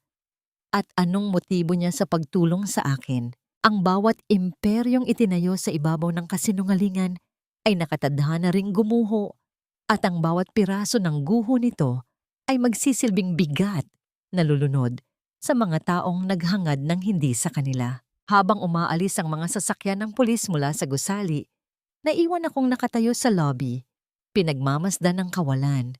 Ang katahimikan ay tila isang estranghero na ngayon ko lang muling nayakap. Wala na ang mga sigaw ni Marco, wala na ang mga mapang-uyam na tawa ni Sanya. Ngunit alam kong ang laban ay hindi pa tapos. Ang gaba, ang karma, ay hindi lamang isang mabilis na kidlat. Ito ay isang mabagal na apoy na uubos sa lahat ng iyong pinakamahalaga. Sumakay ako muli sa sasakyan at nagpahatid sa bahay. Sa aming bahay, habang malapit na kami, nakita ko mula sa malayo si Nanay Celia. Nakatayo siya sa tapat ng gate, suot ang kanyang pinakamagandang damit at tila reynang nagbibigay ng utos sa ilang mga trabahador na nagbababa ng mga bagong kagamitan, mga muebles na malamang ay binili gamit ang down payment ng investment na akala nila ay nakuha na nila. Dahan-dahan naman kayo, mamahalin yan. Bulyaw ni Nanay Celia habang iwinagayway ang kanyang mga kamay na puno ng mga alahas na hindi naman kanya. Sa susunod na linggo, aalis na kami rito at lilipat sa Forbes Park. Ipamimigay ko na lang ang mga luma naming gamit sa mga mahihirap. Huminto ang sasakyan ko sa tapat ng gate. Pagbaba ko, tumigil ang mundo ni Nanay Celia. Ang kanyang mapagmalaking ngiti ay dahan-dahang napalitan ng pagkalito at pagkatapos ay ng puot. Ikaw na naman? Singhal niya, lumalakad patungo sa akin ng may pagbabanta. Anong ginagawa mo rito? Hindi ba't pinalayas ka na ni Marco kagabi? Ang kapal naman ng mukha mong bumalik dito para manghingi ng limos. Security! Bakit niyo pinayagang pumasok ang babaeng ito? Tumingin ako sa kanya ng may halong awa. Nanay Celia, wala na si Marco, wala na rin si Sanya. Kasalukuyan silang nasa presinto para sagutin ang mga kasong pagnanakaw at panloloko. Tumawa si Nanay Celia, isang nakakangilong tunog na puno ng pagkakaila. Nagpapatawa ka ba? Si Marco? Nakakulong. Imposible. Kagagaling lang niya sa isang napakalaking meeting. Magiging bilyonaryo na ang anak ko. Inggit ka lang dahil hindi ka nabahagi ng tagumpay niya. Sa sandaling iyon, isang puting sasakyan ang huminto sa likuran namin. Lumabas ang isang sheriff at ilang opisyal ng bangko. Ang kanilang mga muka ay seryoso. Bitbit ang mga dokumentong magwawakas sa lahat ng ilusyon ng matanda. Celia Valderrama, tanong ng sheriff.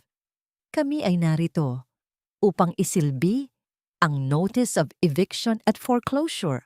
Ang lahat ng ari-arian sa ilalim ng pangalan ni Marco Valderrama ay kinumpis ka na ng korte dahil sa mga utang na hindi nabayaran at mga kasong kriminal. Ano? Hindi. Nagkakamali kayo. Sigaw ni Nanay Celia habang pilit na inaagaw ang mga papel. Ang bahay na ito ay sa amin. 7 taon na kaming nakatira rito. Actually, sir, singit ko habang inilalabas ang mga papel na ibinigay sa akin ni Tia Belen. Ang lupang ito ay nakapangalan sa akin, si Kaori. Ang bahay na ito ay itinayo gamit ang aking personal na pondo. Mayroon akong orihinal na titulo at deed of sale na nagpapatunay na hindi kailanman naging pagmamay-ari ni Marco o ni Celia ang lupaing ito. Namutla si Nanay Celia. Napatingin siya sa akin. Ang kanyang mga mata ay naniningkit sa takot. Ninakaw mo ang mga papel na iyan. Magnanakaw ka, Kaori. Hindi niya ninakaw yan, Celia. Lahat kami ay napalingon sa pinto ng bahay. Lumabas si Tia Belen, bitbit ang isang maliit na bag ng kanyang mga gamit. Ang kanyang mukha ay payapa, malayo sa takot na madalas niyang ipakita noon. Ako ang nagtago ng mga papel na yan. Matapang na sabi ni Tia Belen. Saksi ako sa bawat hirap ni Kaori habang nilulustay niyo ang kanyang pera. Ngayon, tapos na ang panahon ng inyong pagpapasasa. Dahan-dahan akong lumapit kay Nanay Celia. Hinawakan ko ang kanyang kamay, ang kamay na kumuha sa singsing ng aking ina. Sa isang mabilis ngunit banayad na galaw, kinuha ko muli ang singsing mula sa kanyang daliri. Hindi ko kailangang gumamit ng dahas. Ang bigat ng katotohanan ay sapat na upang mapahina ang kanyang kapit. Ito ay sa akin. Bulong ko habang isinusuot muli ang singsing sa aking daliri. Naramdaman ko ang lamig ng ginto, isang pamilyar na yakap mula sa aking nakaraan. At ang bahay na ito, bukas ang pinto para sa inyo. Para lumabas, mayroon kayong 1 oras para kunin ang mga personal ninyong gamit. Pagkatapos niyan, papalitan ko na ang lahat ng kandado. Napaluhod si Nanay Celia sa semento. Ang kanyang marangyang damit ay nadumihan ng alikabok. At ang kanyang mga luha ay nagsimulang gumuhit sa makapal niyang make-up. Kaori, maawa ka. Wala akong matutuluyan. Ang mga utang ni Marco. Paano na kami? Tumingin ako sa kanya. Ngunit wala na akong naramdamang galit. Pagod na ang puso ko sa pagkapuot. Iyan ang halaga ng 7 taon ninyong pagpapakitang tao, Celia. Ang gaba ay hindi nanggaling sa akin. Nanggaling iyan sa bawat panlalait na ibinigay niyo sa taong nagmahal at nag-alaga sa inyo.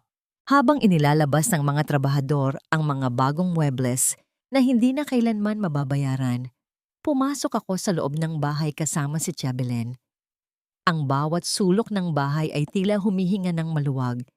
Tila ba ang mga pader ay nagpapasalamat na ang tunay na may-ari ay nagbalik na. Tia, tawag ko sa matanda. Dito na kayo titira. Hindi bilang katulong, kundi bilang pamilya ko. Niyakap ako ni Tia Belen. At sa gitna ng katahimikan ng bahay, naramdaman ko ang tunay na simula ng paghihilom. Ngunit sa likod ng aking isipan, may isang tinig pa ring nakabaon. Sino ang anonymous sender? Binuksan ko ang aking cellphone at tiningnan ang huling mensahe. Isang bagong notification ang lumabas, isang litrato ng isang lalaking nakatayo sa labas ng presinto kung nasaan si Marco.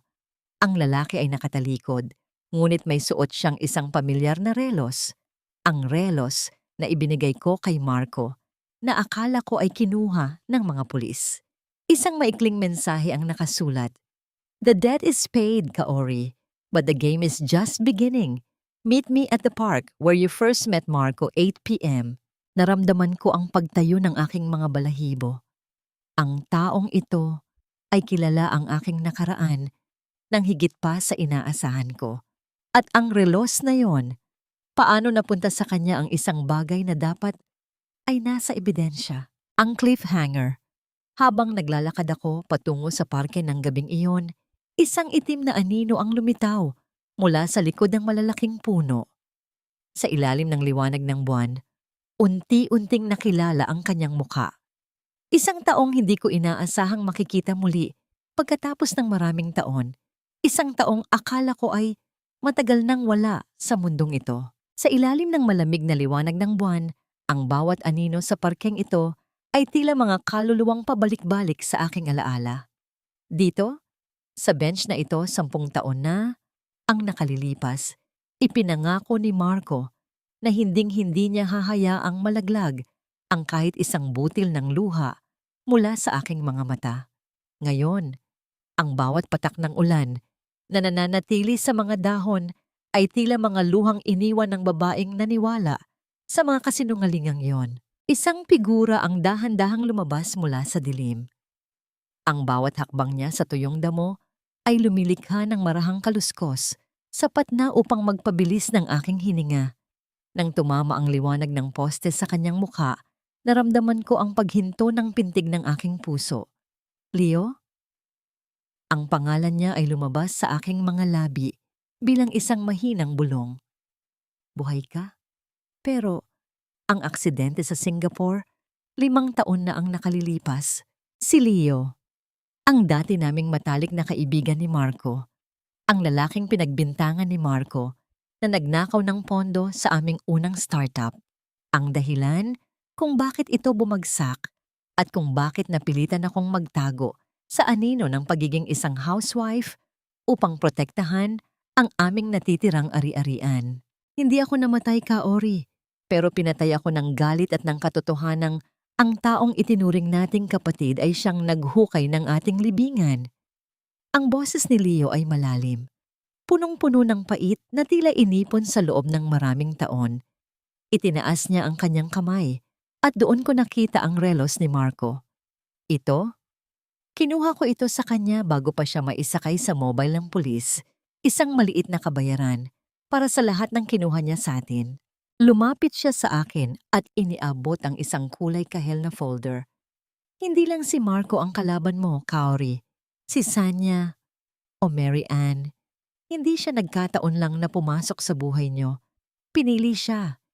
Itinanim siya. Nanginig ang aking mga daliri habang binubuksan ang folder. Sa loob ay mga litrato at transaksyon na nagpapakita ng ugnayan ni Sanya sa isang malaking korporasyon, ang kumpanyang kalaban ng pinagtatrabahuhan ko ngayon. Si Sanya ay ipinadala upang sirain ang reputasyon mo bilang Kay. Alam nila na ang iyong kahinaan ay ang pamilya, kaya ginamit nila si Marco upang ubusin ka, paliwanag ni Leo. Pero ang hindi nila alam, si Sanya ay mas matalino pa sa kanila. Niloko niya ang korporasyon, niloko niya si Marco, at balak ka sana niyang ubusin bago siya tumakas patungong Singapore. Isang malamig na kilabot ang gumapang sa aking likuran. Ang pagtataksil ay tila isang virus na kumalat na sa bawat bahagi ng aking buhay. Ngunit sa kabila ng lahat, may isang tanong na bumabagabag sa akin. Bakit mo ako tinutulungan, Leo? Pagkatapos ng lahat ng nangyari, bakit ngayon lang? Tumitig si Leo sa malayo, sa duyan na dahan-dahang gumagalaw dahil sa hangin. Dahil nung panahong talikuran ka ng lahat, nung akala mo ay nag-iisa ka, hindi ka nawala sa paningin ko. Ang bawat email na ipinapadala ko bilang anonymous sender ay ang paraan ko para sabihihing hindi mo kailangang dusaing mag-isa ang kasalanang hindi mo naman ginawa. Utang na loob ko sa iyo ang buhay ko, Kaori. Noong ibinigay mo sa akin ang lahat ng ipon mo para makatakas ako sa maling paratang ni Marco. Doon ko ipinangako na ibabalik ko ang lahat sa iyo. Naramdaman ko ang init ng luha sa aking mga mata. Sa gitna ng mundong puno ng mga traidor, may isang taong nanatiling tapat sa dilim. Kailangan nating pumunta sa presinto, Kaori. Ang boses ni Leo ay naging seryoso. May huling alas si Sanya. Sinisisi niya si Marco sa lahat ng pagnanakaw sa Singapore. Kapag naniwala ang mga autoridad, makakalaya si Sanya at si Marco ang mambubulok sa kulungan para sa mga krimeng hindi niya lahat ginawa. Hahayaan mo ba yon? Tumingin ako sa aking mga kamay. Maari kong hayaan si Marco na magdusa. Maari kong panoorin ang kanyang pagbagsak bilang ganti sa lahat ng ginawa niya sa akin. Ngunit naisip ko ang mukha ni Tia Belen, ang mga pangaral ng aking ina tungkol sa dangal. Hindi, mahinahon kong sabi. Hindi dahil mahal ko pa siya, kundi dahil ang hustisya ay dapat para sa katotohanan. Hindi ako papayag na ang isang traidor ay makalaya sa pamamagitan ng pagtataksil sa isa pang traidor. Dumiretso kami sa presinto. Sa loob ng malamig at maingay na opisina ng mga pulis, nakita ko si Marco. Nakaupo siya sa isang sulok, nakaposas, ang kanyang mukha ay puno ng pasa at ang kanyang buhok ay magulo. Nang makita niya ako, tumayo siya at lumapit sa rehas. Ang kanyang mga mata ay puno ng pagsisisi at takot. Kaori, Kaori, iligtas mo ako. Si Sanya. Nagsisinungaling siya. Sinasabi niya na ako ang nag-utos sa lahat. Papatayin nila ako sa loob. Sigaw ni Marco. Ang kanyang boses ay tila isang bata na nawawala sa dilim. Hinarap ko siya, hindi bilang asawang martir, kundi bilang ang babaeng humahawak na ngayon sa kanyang kapalaran. Marco, pirmahan mo ito. Isang buong testimonya tungkol sa lahat ng ginawa niyo ni Sanya. Ang katotohanan lang ang magliligtas sa iyo mula sa habambuhay na pagkakabilanggo. Pero hindi nito mabubura ang katotohanang sinira mo ang pamilya natin. Habang pinapanood ko si Marco na nanginginig na pinipirmahan ang dokumento, nakita ko sa kabilang silid si Sanya. Nakaupo siya roon, kampante, tila ba hawak pa rin niya ang sitwasyon. Ngunit nang makita niya ako at si Leo, ang kanyang mapanguyam na ngiti ay biglang naglaho. Lumapit ako sa salaminin na naghihiwalay sa amin. Ang taksil sa taksil, Sanya. Akala mo ba ay makakatakas ka? Ang bawat dokumentong nakuha ni Leo sa Singapore ay sapat na upang mabulok ka sa impyernong ikaw mismo ang gumawa. Ang cliffhanger, sa gitna ng tensyon, isang pulis ang lumapit sa amin. Ang mukha ay balot ng pag-aalala. Miss Kaori, may problema po. Si Celia Valderrama, ang nanay ni Marco. Natagpuan po siya sa kalsada, nawalan ng malay. Pero bago siya mawalan ng hininga, may iniwan siyang mensahe para sa inyo. Tungkol daw po ito sa tunay niyo pong magulang. Nabitawan ko ang folder na hawak ko. Ang tunay kong magulang? Akala ko ay matagal na silang patay. Anong lihim ang itinatago ni Nanay Celia na hinding-hindi ko inaasahan? Patawarin mo ako, Kaori? Patawarin mo ang isang hayop na tulad ko. Ang tinig ni Marco ay basag, tila isang luma at kalawanging bakal na hinihila sa semento. Nakakapit siya sa malamig na rehas ng selda. Ang kanyang mga daliri ay nanginginig at ang kanyang mga mata ay punong-puno ng luhang dati ay hindi ko akalaing kaya niyang iluha para sa akin. Ang lalaking dati ay tinitingala ko. Ang lalaking ipinagpalit ang 7 taon naming pagsasama para sa isang huwad na kinang ay mukha na ngayong basahan, marumi, talunan, at walang natitirang dangal. Nakatayo ako sa harap niya, hindi gumagalaw, hindi kumukurap. Naramdaman ko ang lamig ng aircon sa loob ng presinto na tumatagos sa aking suot na suit. Ngunit mas malamig ang nararamdaman ko sa aking puso. Sa bawat hikbi ni Marco, naalala ko ang bawat gabing pinagsilbihan ko siya habang niloloko niya ako sa harap ng aking mukha.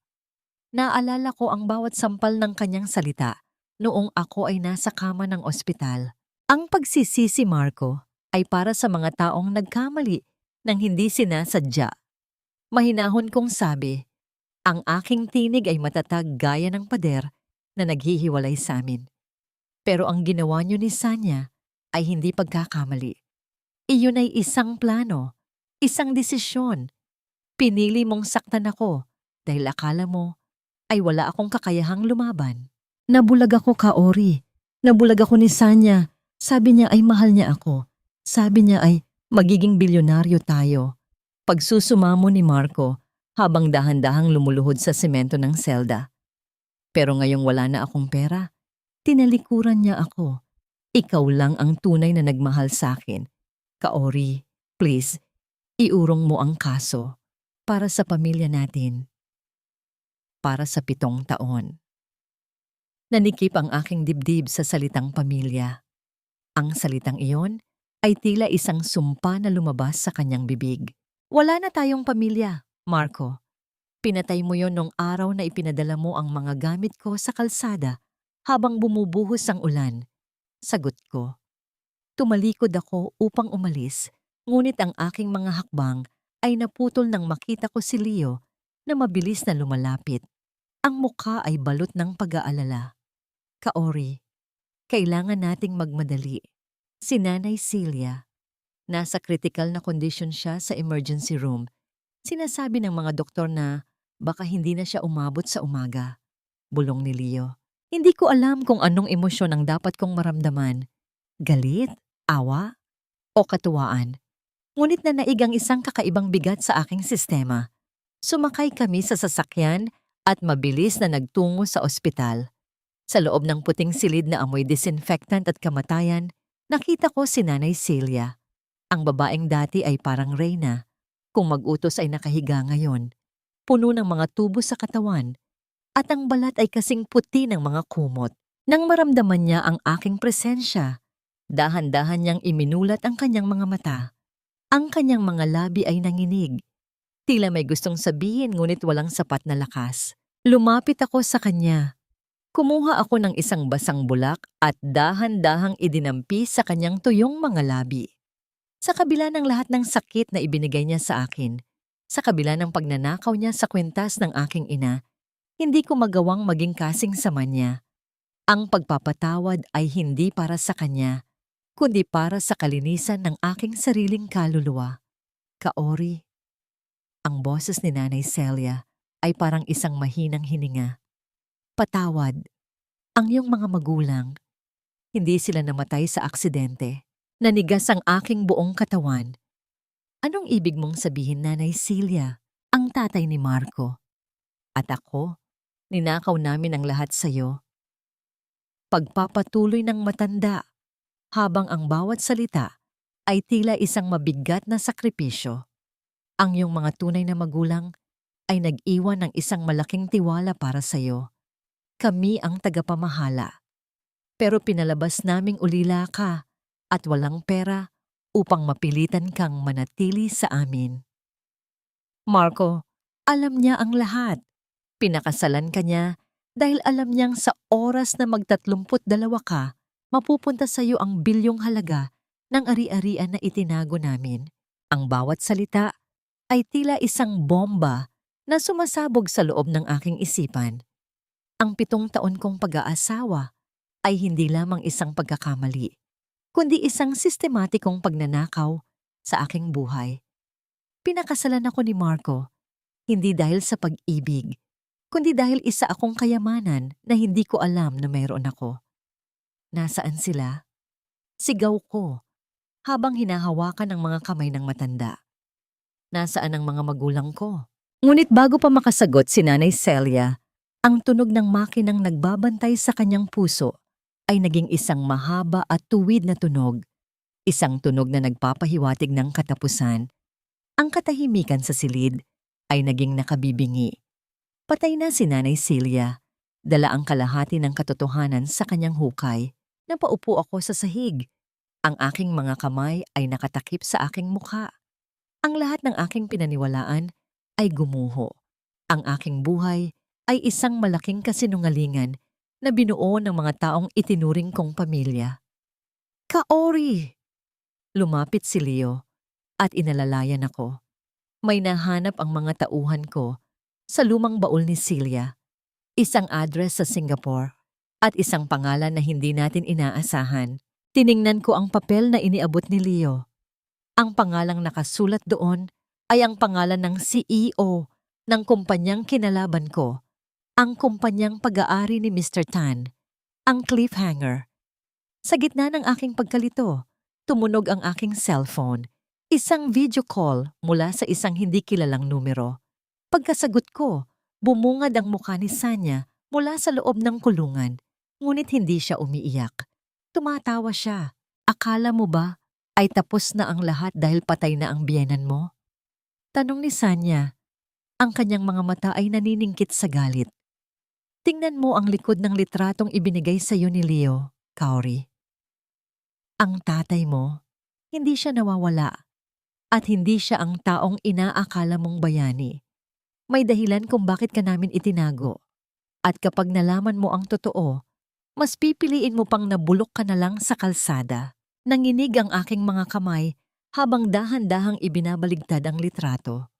Doon, sa likod ng kupas na papel, ay may isang sulat kamay na pamilyar sa akin. Isang sulat na nagsasabing, "Huwag mong hahayaang mahanap ka nila, Kaori.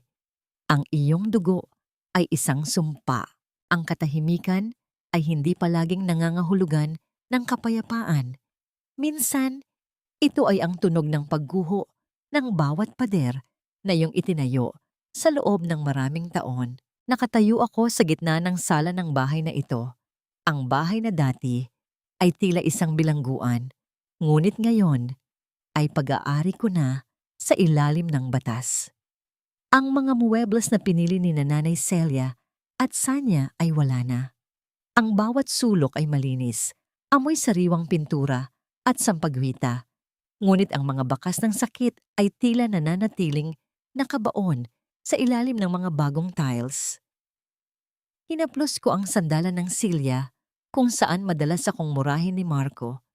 Malamig ang kahoy, walang buhay, gaya ng pag-ibig na inakala kong totoo. Ma'am Kaori, nakahanda na ho ang mga kagamitan para sa pagbubukas ng foundation bukas. Ang tinig ni Tia Belen ay marahan, tila isang haplos sa aking balisa na isipan. Lumapit siya at iniabot sa akin ang isang baso ng mainit na tsa.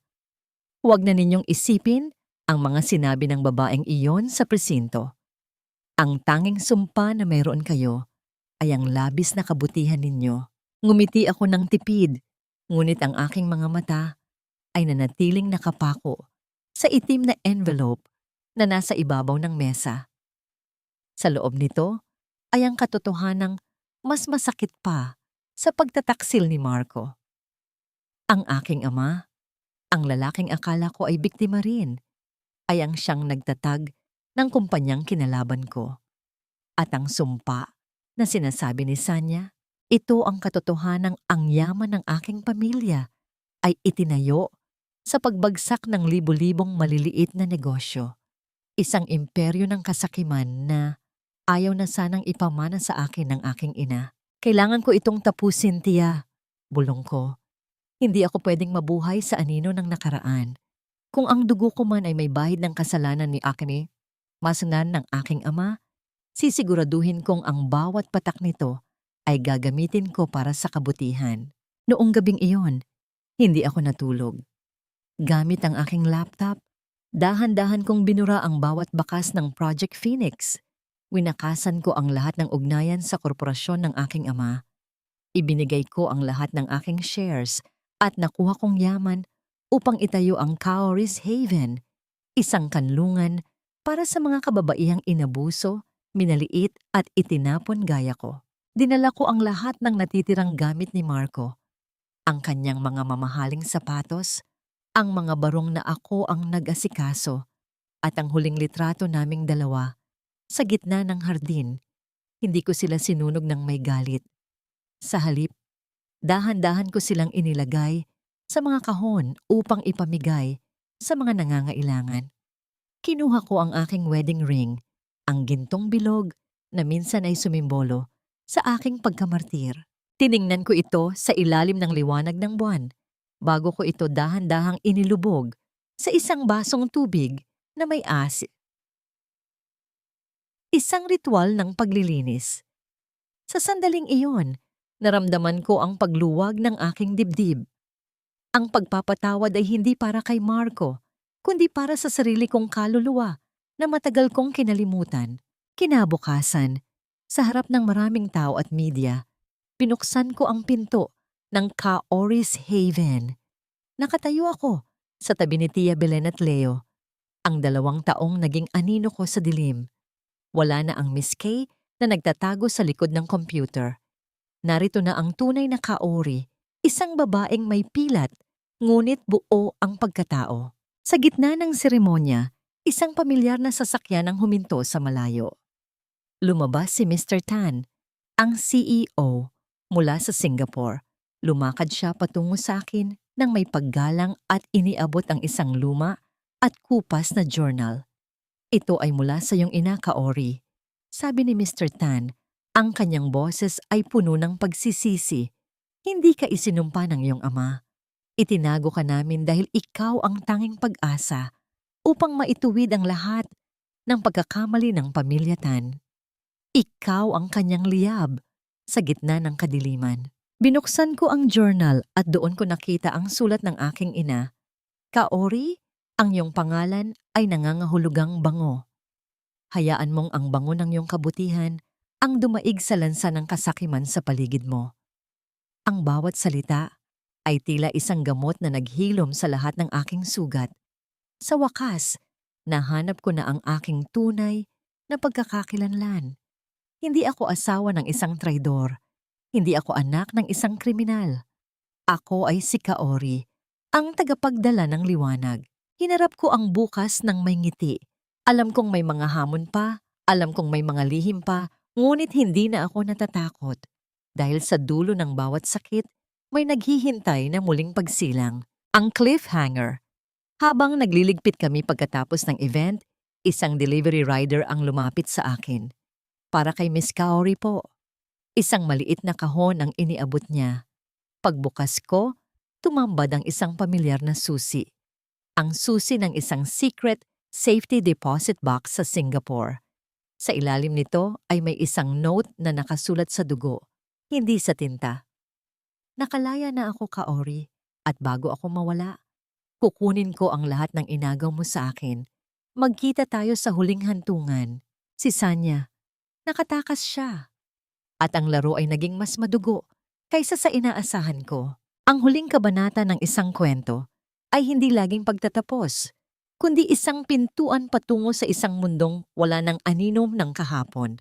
Ang gabi ay tahimik, ngunit ang bawat tibok ng aking puso ay tila isang tambol na nagbibigay ng babala.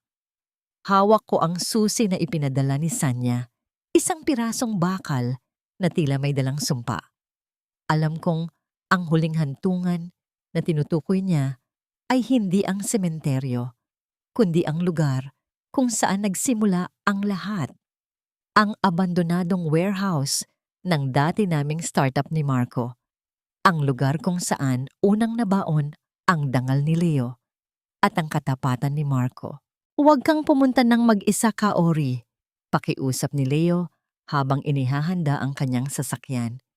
Nawawala sa sarili si Sanya. Wala na siyang mawawala at iyon ang pinakamapanganib na kalaban. Kailangan ko itong gawin, Leo. Sagot ko ng may determinasyon.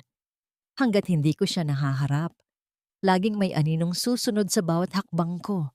Pero hindi ako pupuntang walang dala. Gamit ang aking tablet, muli kong pinagana ang tracker program na lihim kong itinanim sa key fob na ipinadala ni Sanya.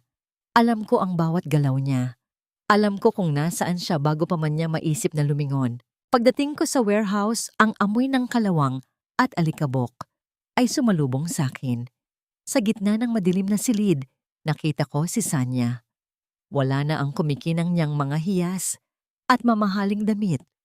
Ang kanyang mga mata ay nanlilisik, puno ng baliw na galit, at may hawak siyang isang lighter sa tapat ng mga tangke ng gas na nakahilera sa gilid. Nandito ka na, ang reyna ng lahat. mapait na tawa ni Sanya, ang kanyang boses ay nanginginig sa desperasyon. Akala mo ba ay madali mo akong matatalo? Kinuha mo sa akin ang lahat, ang yaman, ang dangal, at ang kalayaan ko. Kung hindi ako magkakaroon ng masayang buhay, sisiguraduhin kong magsasama tayo sa impyerno. Hinarap ko siya ng walang takot. Lumakad ako ng dahan-dahan patungo sa kanya. Ang tunog ng aking sapatos sa semento ay tila isang maayos na marcha ng hustisya.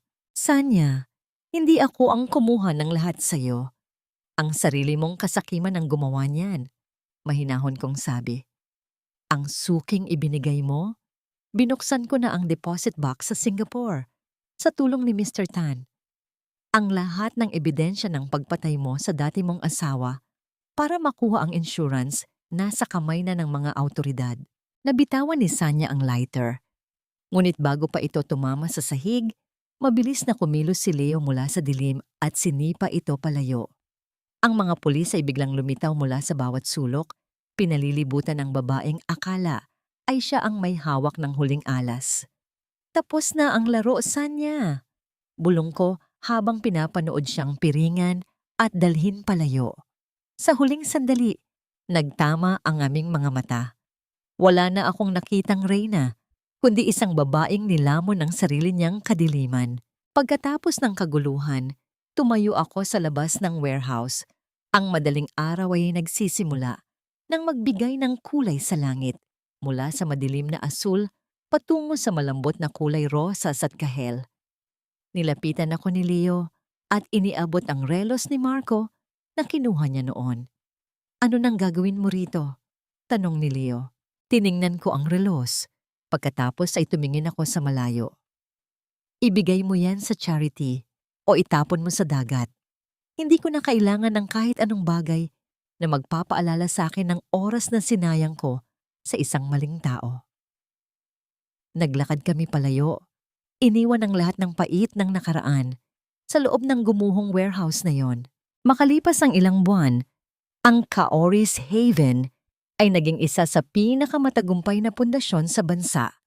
Si Tia Belen ay masayang nag-aalaga sa mga bata sa aming garden, habang si Leo ay nananatiling aking katuwang sa pagpapatakbo ng aming bagong tech firm na nakatuon sa etikal na inobasyon. Minsan, nakatanggap ako ng balita tungkol kay Marco. Siya ay kasalukuyang nagsisilbi ng kanyang hatol sa kulungan. Sinasabing wala na siyang kinakausap at palaging nakatingin sa kawalan. Tinatawag ang pangalan ko sa bawat panaginip. Ngunit para sa akin, siya ay isa na lamang malabong alaala. Isang leksyon na natutunan at tapos na. Sa huling pahina ng aking journal, isinulat ko ang mga salitang ito. Ang paghihiganti ay hindi ang pagpapabagsak sa kaaway, kundi ang pagbangon mo ng mas mataas kaysa sa kanilang inaasahan. Ang tunay na tagumpay ay ang kakayahang matulog sa gabi nang may malinis na konsensya at gumising sa umaga nang may pusong puno ng pag-asa. Tiningnan ko ang aking sarili sa salamin. Wala na ang bakas ng pagod. Ang nakikita ko ay isang babaeng malaya, matapang, at handang magmahal muli. Unang-una, para sa kanyang sarili. Ang sikat ng araw ay tumama sa aking mukha, mainit at puno ng pangako. Sa wakas, ang bango ng aking kabutihan ay tuluyan ng dumaig sa lansa ng kahapon. Lumipas ang isang taon, at ang mga sugat na dati ay tila hindi na maghihilom, ay naging mga pilat na lamang, mga markang hindi na nagdudulot ng sakit, kundi nagpapaalala ng aking katatagan. Ang Kaoris Haven ay punong-puno na ngayon ng mga tinig ng tawanan at pag-asa. Ang mga babaeng dati ay pumasok dito na nakayuko at luhaan ay isa-isa nang lumalabas ng may matatag na hakbang at nagniningning na mga mata. Isang hapon, habang nakaupo ako sa beranda kasama si Tia Belen, iniabot niya sa akin ang isang sobrang may tatak ng National Penitentiary. Alam ko kung kanino galing iyon. Halos buwan-buwan ay nagpapadala si Marco ng sulat, puno ng mga salitang nagsusumamo at humihingi ng tawad. Ma'am Kaori, Babasahin niyo po ba? Tanong ni Chebelen habang hinahaplos ang aking balikat. Tiningnan ko ang sobre sa ilalim ng gintong sinag ng papalubog na araw. Ramdam ko pa rin ang bigat ng nakaraan, ngunit wala na ang pait. Dahan-dahan kong inilapag ang sobre sa mesa nang hindi binubuksan. Hindi na kailangan, tiya. Mahinahon kong sagot. Ang pagpapatawad ay hindi nangangahulugang kailangan mong bumalik sa nakaraan. Pinatawad ko na siya para sa katahimikan ng aking isipan, ngunit ang aming kwento ay tapos na. Ang bawat salita niya ngayon ay tila isang aninong pilit na humahabol sa liwanag. Tumayo ako at lumakad patungo sa gitna ng hardin. Doon, nakatayo ang isang rebulto ng aking ina. Napapalibutan ng mga puting rosas. Sa tabi nito ay si Leo, abala sa pag-aayos ng mga dokumento para sa aming bagong proyekto sa Singapore. Isang inisyatiba upang protektahan ang mga manggagawang Pilipino laban sa digital scamming. Kaori, tawag ni Leo habang nakangiti. Handa na ang lahat para sa ating pag-alis bukas. Pero bago yon, may gusto akong ibigay sa'yo. Iniabot niya sa akin ang isang maliit na kahon.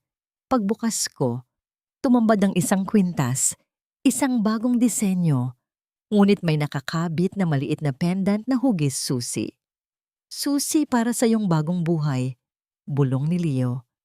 Wala nang lihim, wala nang takot. Ikaw na ang may hawak ng bawat pinto na gusto mong buksan. Naramdaman ko ang isang malalim na kapayapaan na bumabalot sa aking buong pagkatao.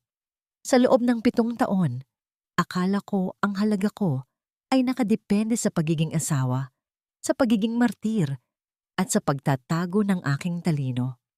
Ngunit sa huli, natutunan ko na ang pinakamalaking kayamanan ay ang pagkilala at pagtanggap sa sariling halaga.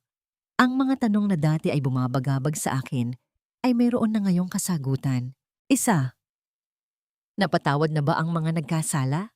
Pinatawad ko na sila Marco at Sanya, hindi dahil nararapat sila rito, kundi dahil ayaw ko nang bitbitin ang bigat ng kanilang mga kasalanan. Hinayaan ko na ang batas at ang tadhana ang gumawa ng kanilang bahagi.